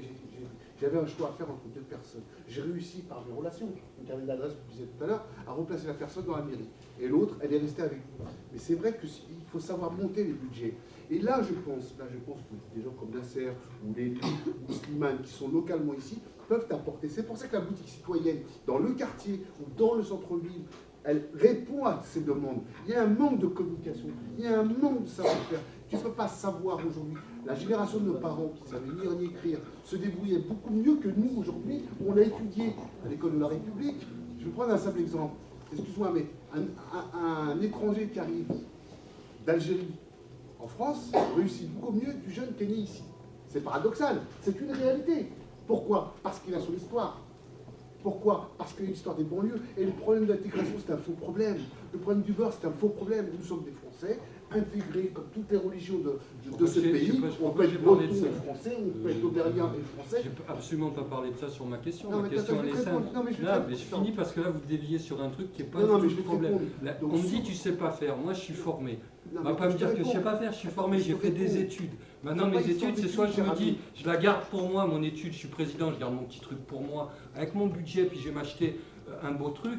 La réalité, c'est que il y a plein d'associations, je suis d'accord. Mais alors, qu'est-ce que font les gens et les techniciens qui sont en haut, conseil général, conseil régional, mairie, pour aller voir ce qui se fait sur le terrain? Moi, je vais dire quoi demain? Je vais dire à 200 enfants, parce que c'est le truc, c'est de dire à 200 enfants, on ferme, ou on va être bénévole. Mais ça veut dire que la personne qui est bénévole, qui est employée, il va falloir qu'elle trouve du travail, cette personne. Il va falloir qu'elle fasse les démarches. Moi, j'entends la NPE, je connais plein de personnes, en 7 mois, ils n'ont pas touché un sou, donc ils ne vont pas venir user leur essence chez moi. La réalité, elle est là. Et qu'est-ce qu'on va me dire dans 2 ans ou 3 ans? On va me dire, bon, là, tous ces jeunes, qu'est-ce qu'on en fait, quoi? On va attendre les émeutes de 2005, comme il y a eu en 2005, où la DDJS, elle a donné 40 000 € une fois, et puis après... Moi, la réalité, elle est là. On parle d'emploi. Il y a des structures qui sont là pour employer sur une demande, un besoin. C'est ça, c'est un besoin. Voilà, il n'y a pas. Moi, derrière, j'entends, il n'y a pas. C'est la réalité. Je veux dire, on peut me dire ce qu'on veut, les machins, les lois, les trucs. Moi, j'ai rien. Et pourtant, je sais monter un budget, je sais taper porte. Je les connais tous. Hein. J'ai tous eu un conseil régional, général, mairie, ANPE, tout. J'ai tout fait. Sur mon temps libre. Subvention zéro. Subvention, moi, j'ai que la région qui me suit à hauteur de 5 000 €. 5 000 €, ça ne me paye pas On ne paye pas un emploi. Le seul truc qu'on dit, c'est on va travailler. Mais moi, je n'ai pas envie non plus d'être une entreprise, je suis bénévole. Bien sûr, d'accord. Voilà. Il y a un des critères que tu viens de dire sur la région, il y a le contrat, ce qu'on appelle le contrat d'accès, qui permet à des associations, je t'explique, malgré que le budget d'accès, c'est ce qu'on appelle l'ex-face. Il a été réduit. Et sur des projets de l'emploi, l'accès, je peux te mettre en rapport si tu veux, on se voit à la fin, finance en priorité les créations d'emplois dans les associations. Il y a une façon de monter un dossier, si tu veux, sur l'accès. Après, tu as l'accès qui est ce qu'on appelle au niveau régional. Donc, tu peux trouver des subventions là, spécifiques à l'emploi au niveau des associations. Donc, il faut connaître le montage. Je dis pas que tu ne connais pas, mais c'est vrai qu'aujourd'hui, on est en crise. Les budgets, de plus en plus, les associations sont étouffées. Pas que d'aujourd'hui, depuis 5 ans, où la politique de la ville, on enlève de plus en plus chaque année, parce qu'on est en crise. C'est une réalité. Il y a 20 ans en arrière, il y avait plus de moyens. Aujourd'hui, on enlève de plus, il y a des priorités. Alors l'accès, c'est quoi? C'est l'emploi, l'éducation, la santé. Voilà, tu as 3 critères là où tu peux avoir un financement de recrutement bien précis. Voilà, si je peux t'aider de ce côté-là, je suis à ta disposition. Je te réponds, si je peux t'aider de ce côté-là, je suis à ta disposition.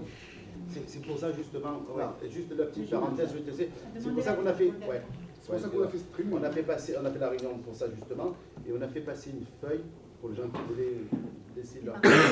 J'entends dire qu'actuellement, d'après les statistiques, un employé passe par 17 employeurs. Donc je me pose la question, est-ce que ça ne serait pas un problème d'orientation? Ce jeune homme, à un moment donné, a été obligé de choisir une branche, une filière qui n'a pas été la sienne, qui n'a pas voulu, et donc dans l'obligation d'avoir un salaire, fonder une famille, etc., il se trouve à entamer sa carrière par un boulot qui ne correspond pas trop. Donc c'est normal, après un certain moment, on se lasse, on va voir ailleurs, et ainsi de suite. On se trouve avec 17 employeurs. Donc là, j'ai l'impression que c'est un problème d'orientation, premièrement. Deuxièmement, on parle de mobilité. Voilà, et là, c'est un grand point d'interrogation. Ce que j'entends dire depuis tout à l'heure, est-ce qu'on doit suivre uniquement les formations qui nous permettront de trouver un travail ici sur Avignon? Ce qui veut dire que ici sur Avignon, informatique, électronique, etc., ça, on laisse tomber. Voilà, malgré le fait qu'on en a, malgré le fait qu'il y a des ingénieurs, enfin des étudiants qui veulent être ingénieurs en informatique, en électronique, on a envie de toucher à l'innovation. Donc là, on est condamné. Est-ce qu'ils sont suffisants? Parce que trouver un logement à Paris, je crois que c'est pas la portée de tout le monde. Oui. Déménager, des contrats je crois qu'un précaires. déménagement, c'est pas facile. Voilà. Oui, et puis si c'était des CDI encore, on irait, oui. C'est que pourquoi on ne s'intéresse pas à l'implantation de sociétés qui correspondent à la qualification? Pourquoi c'est à la jeunesse de se déplacer et pourquoi ne pas voir le problème de notre optique? Pourquoi ne pas implanter les sociétés on a des formations, il y a des médecins, il y a des ingénieurs, on a de tout sur Avignon. Et on reste quand même le département le moins diplômé. C'est pas parce qu'on n'a pas de diplôme, c'est pas parce qu'on n'a pas le potentiel, c'est que les cerveaux partent. Tout à l'heure, lycée Saint-Chamond. Pourquoi ne pas le garder ici? Pourquoi ne pas profiter de son potentiel ici à Saint-Chamond, sur Avignon? Voilà. Encore un point, j'entends dire que le boulot idéal n'existe pas. Je vais vous contredire. Selon ça, moi, le boulot idéal existe. Du moment qu'on fait ce qu'on a souhaité faire, les problématiques de la jeunesse. Et complètement. Mais en tout cas, ce qu'il faut dire, c'est, vous avez résumé dans votre expérience le problème qu'on évoquait tout à l'heure, mobilité professionnelle, mobilité géographique. Malheureusement, l'entreprise, si elle ne vient pas, vous avez été obligé de vous déplacer. Vous avez prouvé avec ce que vous avez dit, ce qu'on disait tout à l'heure. L'idéal, mais c'est tellement difficile, c'est de faire venir des entreprises. C'est de faire venir des entreprises. C'est pour ça que des dispositifs comme la zone franche urbaine ont été créés. Si on a eu de la chance pour votre cas personnel, si une entreprise d'informatique était installée à la zone franche urbaine, on y est arrivé. Malheureusement, chaque cas est individuel. Chaque cas. Ce soir, pour qu'on puisse sortir de cette réunion avec au moins 1 ou 2 projets ensemble, pour qu'on puisse continuer ce travail. C'est pour ça que je suis là aujourd'hui. C'est pas pour... voilà, moi ce qui m'intéresse, je vois qu'il y a des gens de qualité ici à Avignon, il y a un potentiel, il y a des cas. Alors, c'est un peu endormi dans cette ville, c'est ce que j'ai un peu regardé. Vous avez une possibilité d'avancer. Il y a un réseau, il y a les connaissances, il y a Slimane, il y a le directeur de l'ANP, il y a beaucoup de choses. Donc il y a tous les ingrédients. Donc si on peut sortir avec 2-3 projets intéressants pour se revoir concrètement et d'écouter le maximum de questions, c'est ça que je veux ce soir. Alors, essayez de concis, s'il vous plaît. Merci. Allez, à toi, Nordina. Redouane. Mais bon, moi aussi. Mais bon, c'est pas grave. Bonsoir. Bah, tout d'abord, merci beaucoup d'avoir organisé ce genre d'événement. Je trouve ça très important. Au niveau national aussi. Merci aussi à Samira de m'avoir invité. Encore une fois. Alors, vous avez fait parler votre expérience. Je vais faire parler la mienne. Concrètement, en fait. Vous avez énoncé tout à l'heure qu'il fallait une aide à l'emploi au niveau des quartiers. Alors, moi, concrètement, j'ai eu tout le négatif sans le positif. C'est-à-dire que mes parents sont issus de l'immigration, etc. Mais je ne suis pas des quartiers. Donc, en fait, aucune aide. C'est-à-dire que c'était vraiment du système D. Si je ne me débrouille pas seul, je n'ai absolument rien. C'est un fait. C'est pour ça que je vous ai parlé de la politique citoyenne qui est là, au-delà des quartiers, parce qu'il y a ceux qui sont financés dans les quartiers, mais pourquoi nous on préconise à Black Blamber justement cette boutique citoyenne qui permet, parce qu'il y a un déséquilibre. Tu ne peux pas enclaver un quartier en parlant d'un quartier. Attends, je vais finir, mais attends, je t'explique. Laisse-moi, je vais te la présenter. Pourquoi je parle de cette proposition et que je la remonte au niveau national? Tu ne peux pas avoir une politique de chômage dans un quartier et pas dans un centre-ville. Tu peux retrouver dans un centre-ville des gens, des RMI, etc. Donc, c'est important. Je vais finir, vas-y, je continue. Je perds le fil, je ne suis pas un grand orateur, excusez-moi. Ensuite, je vais vous parler de mon vécu, savoir au niveau du problème de l'emploi, tout simplement. À savoir que je suis parti tout simplement. Bon, j'ai une maîtrise AES, AGE, une entreprise. Donc vous avez votre diplôme, vous avez direction à la CEDIC, Pôle emploi, etc. Et là, vous vous apercevez d'une chose, c'est qu'au niveau de l'accompagnement, j'en ai eu aucun. Mais concrètement, lors de mon premier rendez-vous, j'ai repris rendez-vous avec quelqu'un d'autre. Pourquoi? Parce que la personne n'était pas du tout compétente. C'est-à-dire qu'elle m'a dit que j'étais trop vieux et pas assez expérimenté. Trop vieux? Je viens de sortir de la fac avec un bac plus 4. Vous vous rendez compte un petit peu le choc? C'est-à-dire que si je suis limite suicidaire, je reviens plus. Voilà, mais c'est concret. C'est-à-dire que vous êtes vraiment... pas tomber sur la bonne personne. Je pense pour ça. Bon. Ensuite, j'ai demandé donc s'il y avait une aide. C'est-à-dire que je suis conscient que je ne peux pas faire ma vie à Avignon, peut-être que je peux bouger. Donc, quelle est l'aide qu'elle me proposait? Puisque bon, je voulais travailler, évidemment. Zéro. Je vous prends au mot. Est-ce que vous avez le nom de la personne qui vous a accueilli? Voilà. Alors, c'était il y a 6 ans. Ah, elle n'était pas là. Elle est peut-être encore là. C'est pour ça.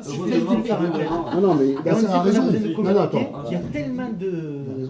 On est dans un cadre où le mot qui me vient à l'esprit, c'est le millefeuille. Il y a tellement d'intervenants sur un marché de l'emploi, il y a des associations, tout le monde veut bien faire. Heureusement, il y a de la bonne volonté. Mais souvent, on a affaire à quelqu'un qui n'est pas forcément la personne la mieux adaptée le jour où on a ce problème-là. Ensuite, aujourd'hui, on a fusionné la NPE et la CEDIC. Voilà. C'est peut-être pas assez pour aller plus loin. J'ai connu avant, j'ai connu après. Donc je vous dis, je suis allé plusieurs fois parce que j'ai eu divers contrats, évidemment, c'est la vie. Hein. Voilà. C'était toujours la même chose, hein, je vous le dis de suite. Ensuite, ce qui m'a permis d'avoir un boulot dans le futur, c'est l'intérim, tout simplement. Plus avoir à la fin du temps. On est bien d'accord. C'est malheureusement c'est ça. On est bien d'accord. Quand il t'a dit demain on te propose un SMIC, prends-le. Bien sûr. Prends-le. Bien sûr. Autre chose qu'on m'a dit, t'es pas marié à ton entreprise. Voilà. Tu prends ton emploi, pourquoi? Parce que tu gagnes de l'argent. Demain tu dois leur dire au revoir. Et puis c'est l'expérience. Ça, pareil, c'est pour ça, si tu veux, on se voit après. Il y a des gens qui sont là. Moi, je voudrais qu'on avance un petit peu, que les femmes s'expriment et d'autres personnes s'expriment. On est là pour la soirée, on a le temps. Moi, je suis à vos dispositions. Je tiens à dire quand même que le mot qui a été le plus utilisé par vous, c'est le mot crise. Et je pense que ceux qui vivent la crise, c'est ceux qui sont venus ce soir. Donc je ne pense pas qu'on soit venu ici pour nous entendre dire, ou alors pour entendre que c'est la crise. Ça, je pense qu'on est tous conscients que c'est la crise, d'accord? Non, mais on n'est pas là. Moi, je voudrais. Non, mais je veux dire. Je voudrais pas sur ça. Justement, tu as raison de dire ça. C'est la crise. Mais c'est une réalité. C'est une réalité. Ouais. Ça, on le sait. On allume la télé, on entend. Non, Surtout qu'on le voit, on doit mettre en plus. Je suis entièrement d'accord avec toi, et je ne suis pas là pour dire la crise, tu as raison, on entend la télé, on va se jeter dans le rôle. Mais c'est une réalité. Et on le sait, on le vit. Ça, il te disait 1000, vaut mieux prendre 1000 mathématiquement sur 24 mois que 2000 sur 2 mois. Excuse-moi de le dire. es encore jeune, et c'est normal, tu as une ambition personnelle, c'est tout à fait légitime de ta part. Mais après, tu as la réalité du terrain. Moi, personnellement, on n'est pas dans l'ordre de la France, il n'y a pas d'entreprise. Tu vois tous les jours à la télé les mecs qui ferment la boîte, Voilà, les mecs, etc. Moi, je suis dans le commerce, c'est pas le cas, c'est une famille mouillée, on va pas fermer la boutique. Tu peux pas t'amuser. Mais d'Amazon, à la Christone, je t'assure, tu vas à la Christone, Nasser, il me dit, et puis Vincent va te dire, tu as des boutiques qui sont fermées. Moi, ça ne ferme pas, c'est mouillé, tu vois, c'est solide, c'est derrière, un qui paye pour le. Je t'assure, tu as 5 boutiques fermées, tu as au moins 20 personnes sur le carreau. Ils ont fermé parce que. J'ai fait un CPS au Royer, et qu'est-ce que je faisais? J'ai fait ce qu'on appelle une capacité en droit. J'ai eu 18 de moyenne, je suis passé directement en 2. Donc quand tu veux, c'est une question individuelle.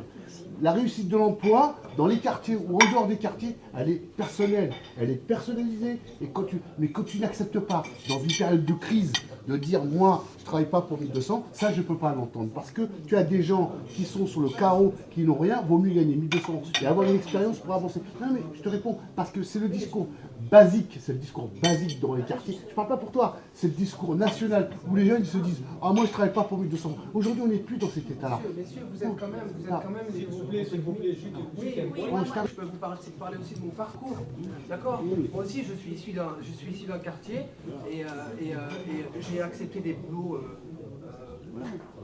très mal payés et maintenant je suis cadre dans un grand groupe d'assurance parce que je suis allé le chercher. D'accord? Il n'y a pas de problème. Mais vous, messieurs, c'est de votre responsabilité de ne pas nous dire que c'est la crise et d'accepter les salaires à des SMIC quand on est qualifié. C'est pour ça qu'on non, est là. vous êtes là pour nous défendre. C'est pour ça qu'on est là. D'aller dire à l'entreprise qui fait du profit, écoute, tu non, ne proposes pas un CDI parce que tu fais toi. du profit, tu peux le payer à C'est nickel. À l'époque, on m'a moi je suis là, on n'est pas. Non, non, c'est sûr, c'est sûr. Il faut franchir tout ça, ouais. Ce que je veux te dire, c'est que quand même, vous avez un poids, votre parole a un poids, on vous entend et on essaye de suivre votre chemin, parce que quand même, vous êtes des personnes qui ont réussi. On t'écoute aussi, j'ai une grande oreille, on va j'écoute. nous dire à nous, qui sommes en Au pouvoir, on n'a pas les manettes, c'est pas un débat politique. Il y a des acteurs qui sont là, qui sont représentatifs, la NPE, la formation, et etc., qui t'apportent des éléments. À partir de là, tu es un type intelligent. Quand je t'écoute, c'est quelqu'un d'intelligent, qui est bien inséré, etc. Donc je pense que toi, ton expérience, ou mon expérience, n'est plus la même. Il y a 20 ans en arrière, un mec qui n'avait pas de diplôme, etc., pouvait s'en sortir. Aujourd'hui, c'est la crise, elle est mondiale, c'est la mondialisation, et ça, tu ne peux pas y échapper. C'est pas moi qui l'ai traité. Attends, mais arrête de raconter des histoires, s'il te plaît. La crise, elle est là. Non, attends, je finis. Laisse-moi finir. Laisse-moi finir. La crise, elle est là. Tu veuilles ou tu veuilles pas, c'est la crise, une des crises les plus dures. Le moyen financier, c'est... Il y a 3 jours. Faut arrêter de délirer. Non, je délire pas. Vas-y, Je vais sortir des chiffres qui sont officiels, qui sont sortis, ont été publiés par la PEC il y a 3 jours. Qu'est-ce qu'on dit? Le taux de chômage des jeunes diplômés, en 2010, il était de 57%. Ça veut dire qu'un jeune sur 2 n'a pas de boulot. À l'heure actuelle... Elle est sans précédent. T'as beau dire ce que tu veux, tu as étudié comme moi, et moi je suis réaliste. Aujourd'hui, les premiers touchés de cette crise, c'est les gens de chez nous. D'accord? Donc les leçons de dire la crise n'existe pas, la mondialisation n'existe pas, c'est complètement faux. Aujourd'hui, je t'explique. J'ai rencontré un ingénieur. Laisse-moi finir, s'il te plaît. J'ai rencontré un ingénieur, une avocate. Je vais te dire la semaine dernière, dans un débat à Grenoble. L'avocate brillantissime, tunisienne, française. Écoute ce que je veux te dire, parce que j'en ai marre des gens qui me donnent des leçons ou qui te donnent des discours. Avocate brillante, etc.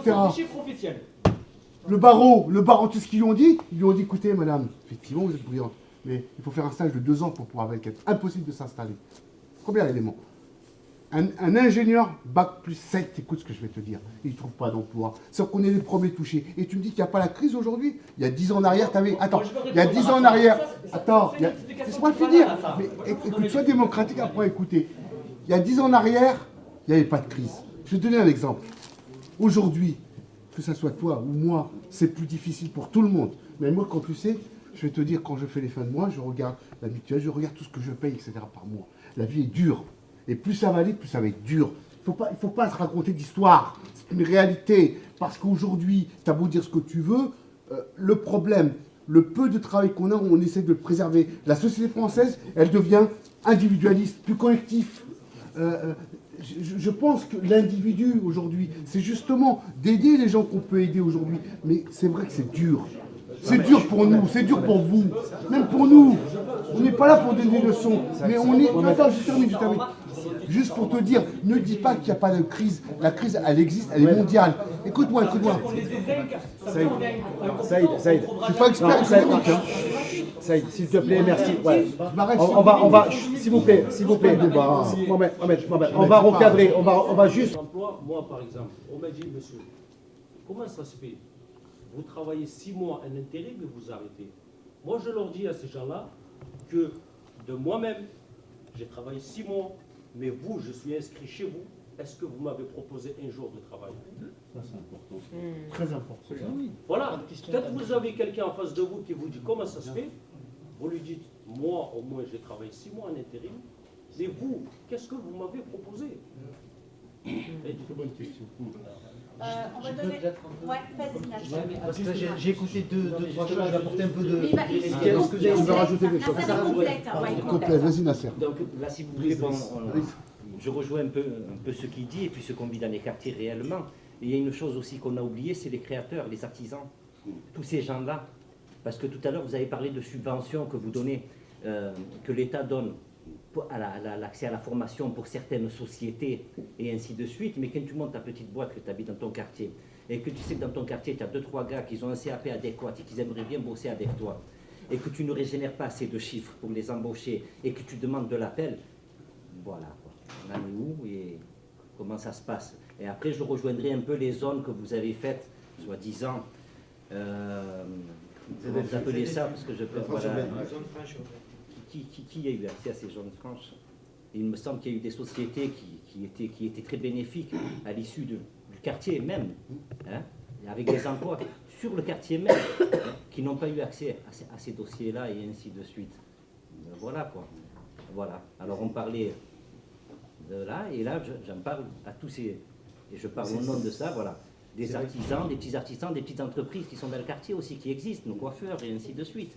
Tout ça. La vie, elle est là. C'est pour ça qu'on est là ce soir. Vous croyez que moi, je sacrifie ma vie, je laisse mes enfants, je laisse ma femme, je laisse mon travail, je prends sur mon temps, je fais un tour de France pour venir vous consacrer mon temps, mon week-end dans le froid, etc.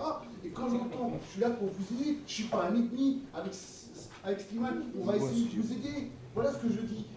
Moi aussi, je fais ça bénévolement, je tiens un travail à côté et je prends mon temps bénévolement là-dessus. On est tous pareils, on prend du temps, de l'énergie, de la citoyenneté. Donc, si on peut arriver à construire quelque chose dans cette ville, pourquoi pas? Moi, je suis de passage.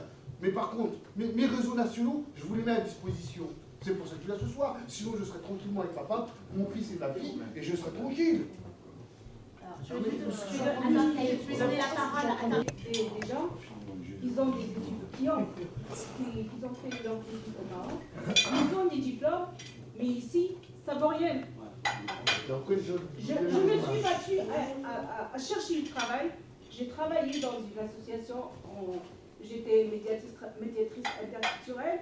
L'association, pas de subvention, donc au chômage. Pendant 11 ans, j'ai fait des ménages. Mais j'ai dit là, stop. Avec mon bac plus 4, je ne ferai pas de ménage.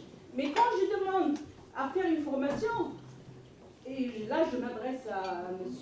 Nasser, il dit qu'il met à disposition des agents. Je suis RSA, mais l'agent, il n'est pas à sa place.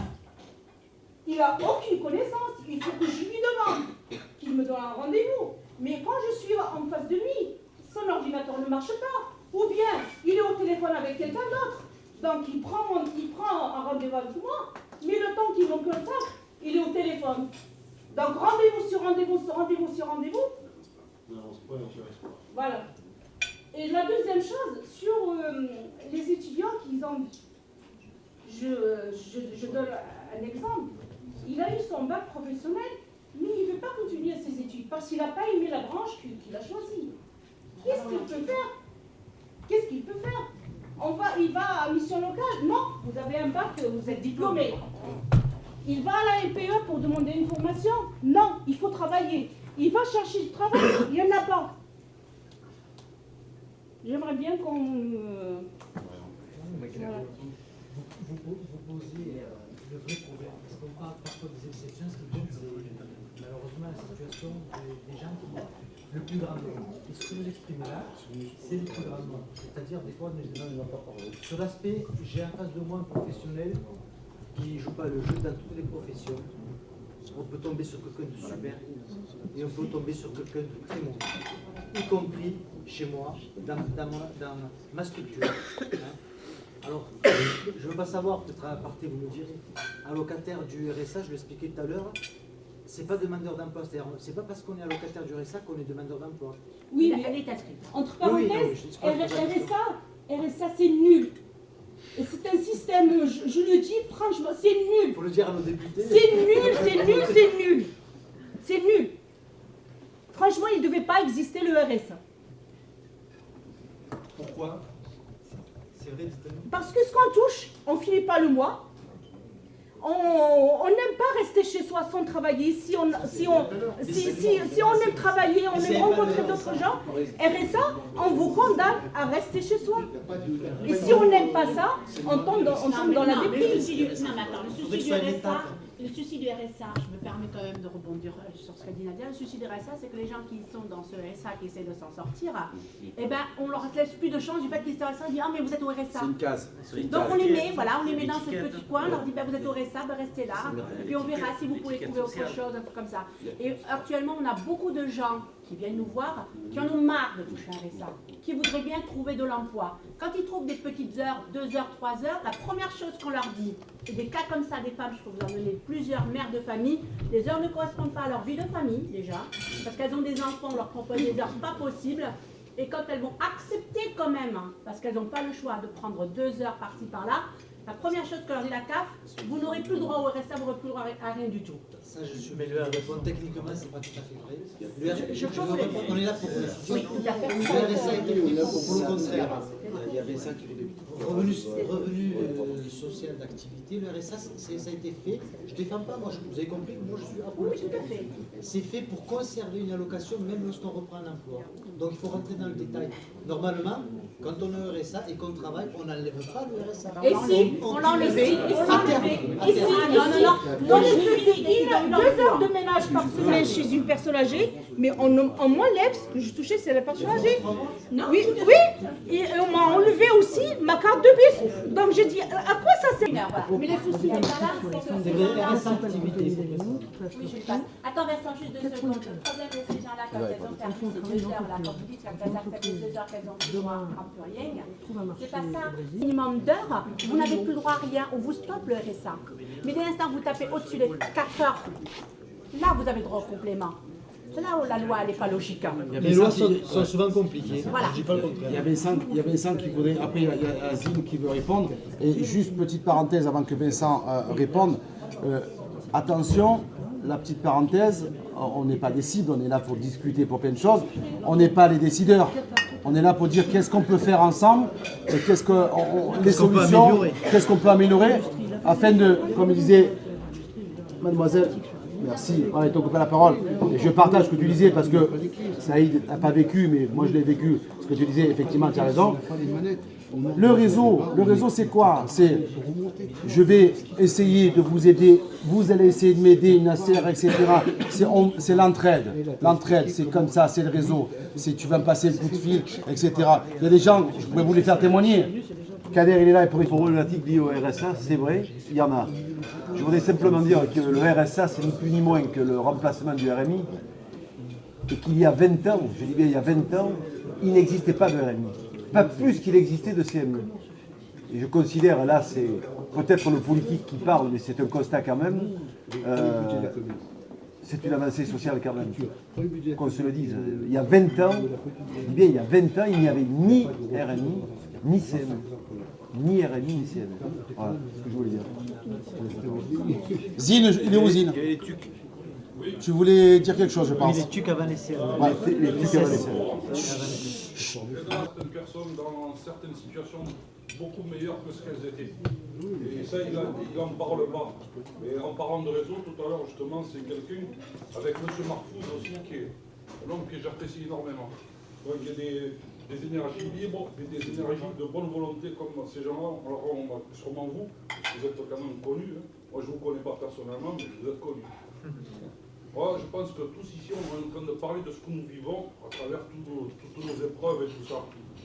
Je suis tout à fait d'accord, mais moi, pour embrayer un peu les choses, puisqu'apparemment on s'est réunis aussi pour avoir peut-être un départ de projet commun, je pense, et j'aimerais savoir, peut-être avant que ça vienne des participants, moi-même y compris, moi je n'ai pas d'idée, donc je ne suis pas spécialisé comme vous, mais est-ce que vous avez, vous, un départ de proposition, une trame à laquelle on puisse, où les intervenants ils pourraient rebondir, parce que vous avez sûrement, vous avez derrière vos têtes sûrement quelque chose, une idée, pour que ça avance vers le meilleur, quoi.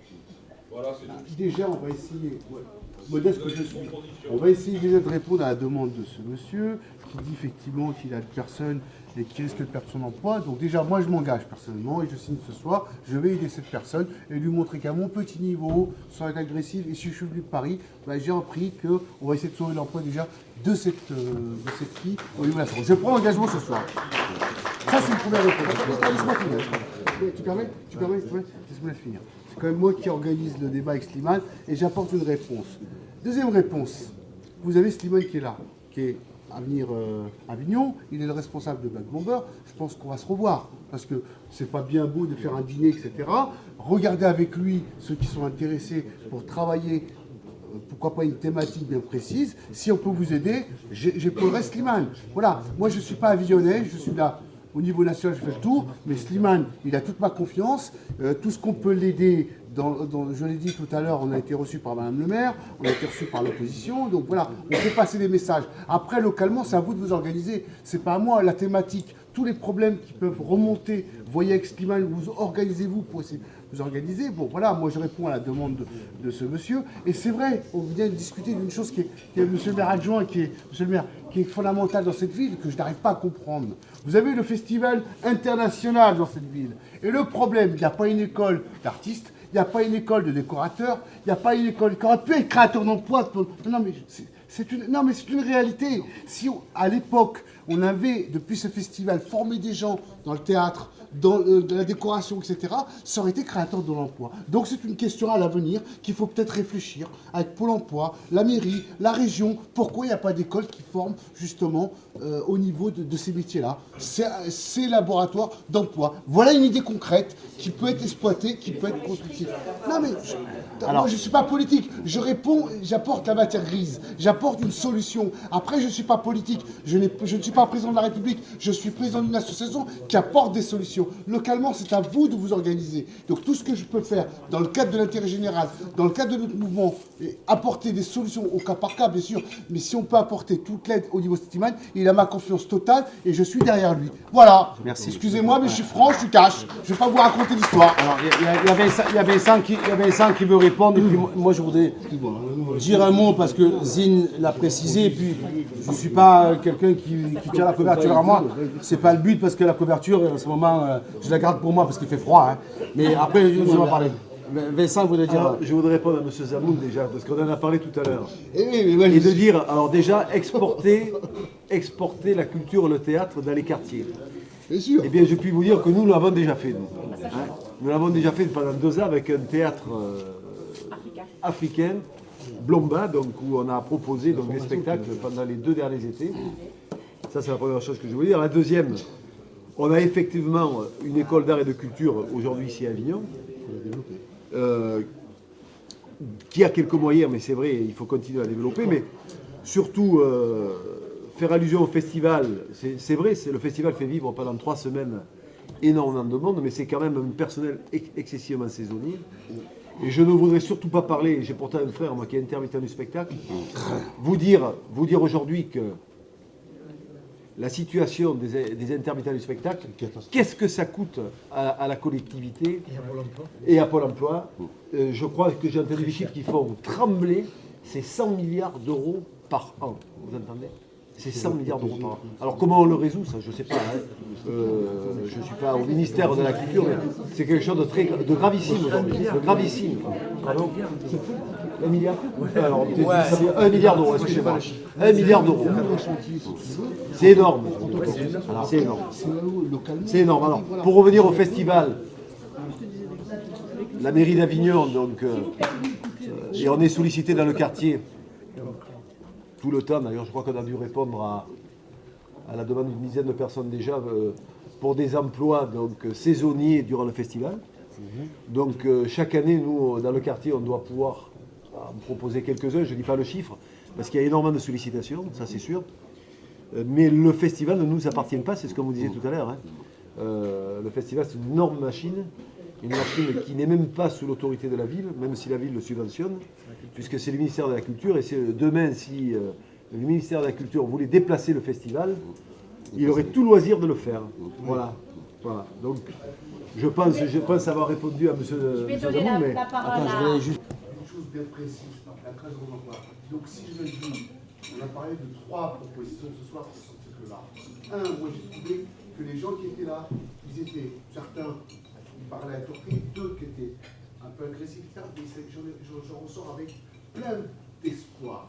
Et je suis sincère dans mes propos, plein d'espoir. Moi, je n'ai pas peur de débattre. La contradiction, je la fais tous les week-ends avec des gens de banlieue, avec des chefs d'entreprise, avec des intellectuels, des philosophes. Moi, je mets des rails. Moi, ce qui m'intéresse, c'est ce qu'on va mettre comme rail pour nos enfants, la future génération. Moi, arrivé à mon âge, alhamdoulilah, je gagne ma vie, j'ai une famille, je manque de rien. Donc, qu'est-ce que je viens faire dans cette galère? Si je suis venu, c'est parce qu'avec Slimane, on a décidé de faire un truc à Avignon. Je me dis, ok, donc on fait un truc, on ne savait pas qu'on s'aventurait, et ce soir c'est une réussite. C'est une réussite, pourquoi? Parce que d'abord, vous êtes venus, et ça, je vous en tire, à titre personnel, un grand remerciement à chacun d'entre vous, y compris. Deuxièmement, ce qui nous plaît ce soir à Avignon, c'est que c'est panaché, il y a des femmes. Et ça, c'est bien. On a ras-le-bol d'avoir que des mecs. Non, mais je cache. Et je me dis, on sortira avec nos femmes, avec nos filles, on apprenne les choses. C'est quand on tire sur le haut. J'ai envie de tirer sur le haut. Mais c'est à vous de prendre votre destin en main. C'est pas à moi. Aujourd'hui, moi, ce que je vais faire. Première proposition, on va regarder pour essayons de l'aider tous les uns et les autres. Comment on peut aider cette fille à maintenir son emploi? Ça, c'est une réalité. Voir avec le Pôle emploi, au niveau peut-être ce qui peut exister, voir avec la mairie. Voilà, concrètement. Et si on est capable de faire ça, vous êtes capable d'avancer. Et moi, c'est un engagement que je prends. Je vais me battre. Je vais essayer de faire appeler tous mes réseaux de Paris, tout ce que je peux, mais il ne faut pas qu'on laisse la fille sur le carreau. Ça commence ce soir. C'est pas demain ou après-demain. Il faut que la mairie, le Pôle emploi, le Najmat, on va essayer de trouver une solution pour cette fille. Et à partir de là, je pense qu'on marchera en confiance. Si on sort déjà la fille de la galère, pour moi, chapeau, et on a gagné. Vous voyez ce que je veux dire? Et ça, je compte tous sur vous, parce qu'il ne faut pas la laisser tomber. D'accord? C'est une promesse. Il ne faut pas la laisser tomber, cette fille. Parce que moi, c'est important. C'est pas que je repars à Paris, il ne faut pas laisser tomber. Je vais passer d'abord la parole à Mohamed et après Yadoura. Les marconites, etc., parce qu'ils ne font pas leur propre, on va dire, un boulot qui correspond à leurs critères. Et les autres, on les pénalise parce que le bateau leur a pris leur place, en quelque sorte. Comment vous expliquez ça, quoi? Je vais essayer de m'exprimer de manière plutôt claire. Je fais beaucoup de recrutement, plus trop en ce moment, mais j'en ai fait beaucoup, et il y a quelque chose qu'il faut absolument que je vous dise et que je m'étais dit de vous dire ce soir. L'emploi, donc ça passe par le recrutement. On envoie son... Donc voilà. Qu'est-ce que tu as pensé de cette rencontre ce soir, de ce débat? Premièrement, c'était un débat apolitique, donc ce qui est séduit la jeunesse. Voilà. Deuxièmement, c'est un débat à travers lequel on avait des engagements, de l'envie de s'engager, aider la jeunesse, essayer de trouver des emplois pour cette jeunesse. Voilà. Ça, c'est l'avantage. Par contre, l'inconvénient, c'est qu'il y a des problématiques qui persistent et qui existent depuis un certain moment. Et aujourd'hui, malheureusement, on ne trouve toujours pas de solution. À titre d'exemple, la problématique d'accès à l'emploi quand on est jeune diplômé. Donc, on est en manque d'expérience, manque de compétences professionnelles. Et donc, on est, en quelque sorte, on se trouve victime. C'est un handicap. Donc, on ne sait pas qu'est-ce qu'on doit faire. Est-ce qu'on doit passer par... Est-ce que ça t'a donné une ouverture? Est-ce que tu as eu des réponses à certaines de tes questions? Honnêtement, à l'actuel, non. J'ai pas de... Concernant mes questions, mes interrogations à moi, non. Malheureusement, il n'y avait pas de réponse concrète aux interrogations que je me pose. Par contre, Par contre, les questions des autres intervenants, oui, il y avait des solutions, il y avait des réponses, il y avait même une carrière qui va être sauvée. Donc ça c'est un point important qu'il faudrait souligner. Voilà. Top.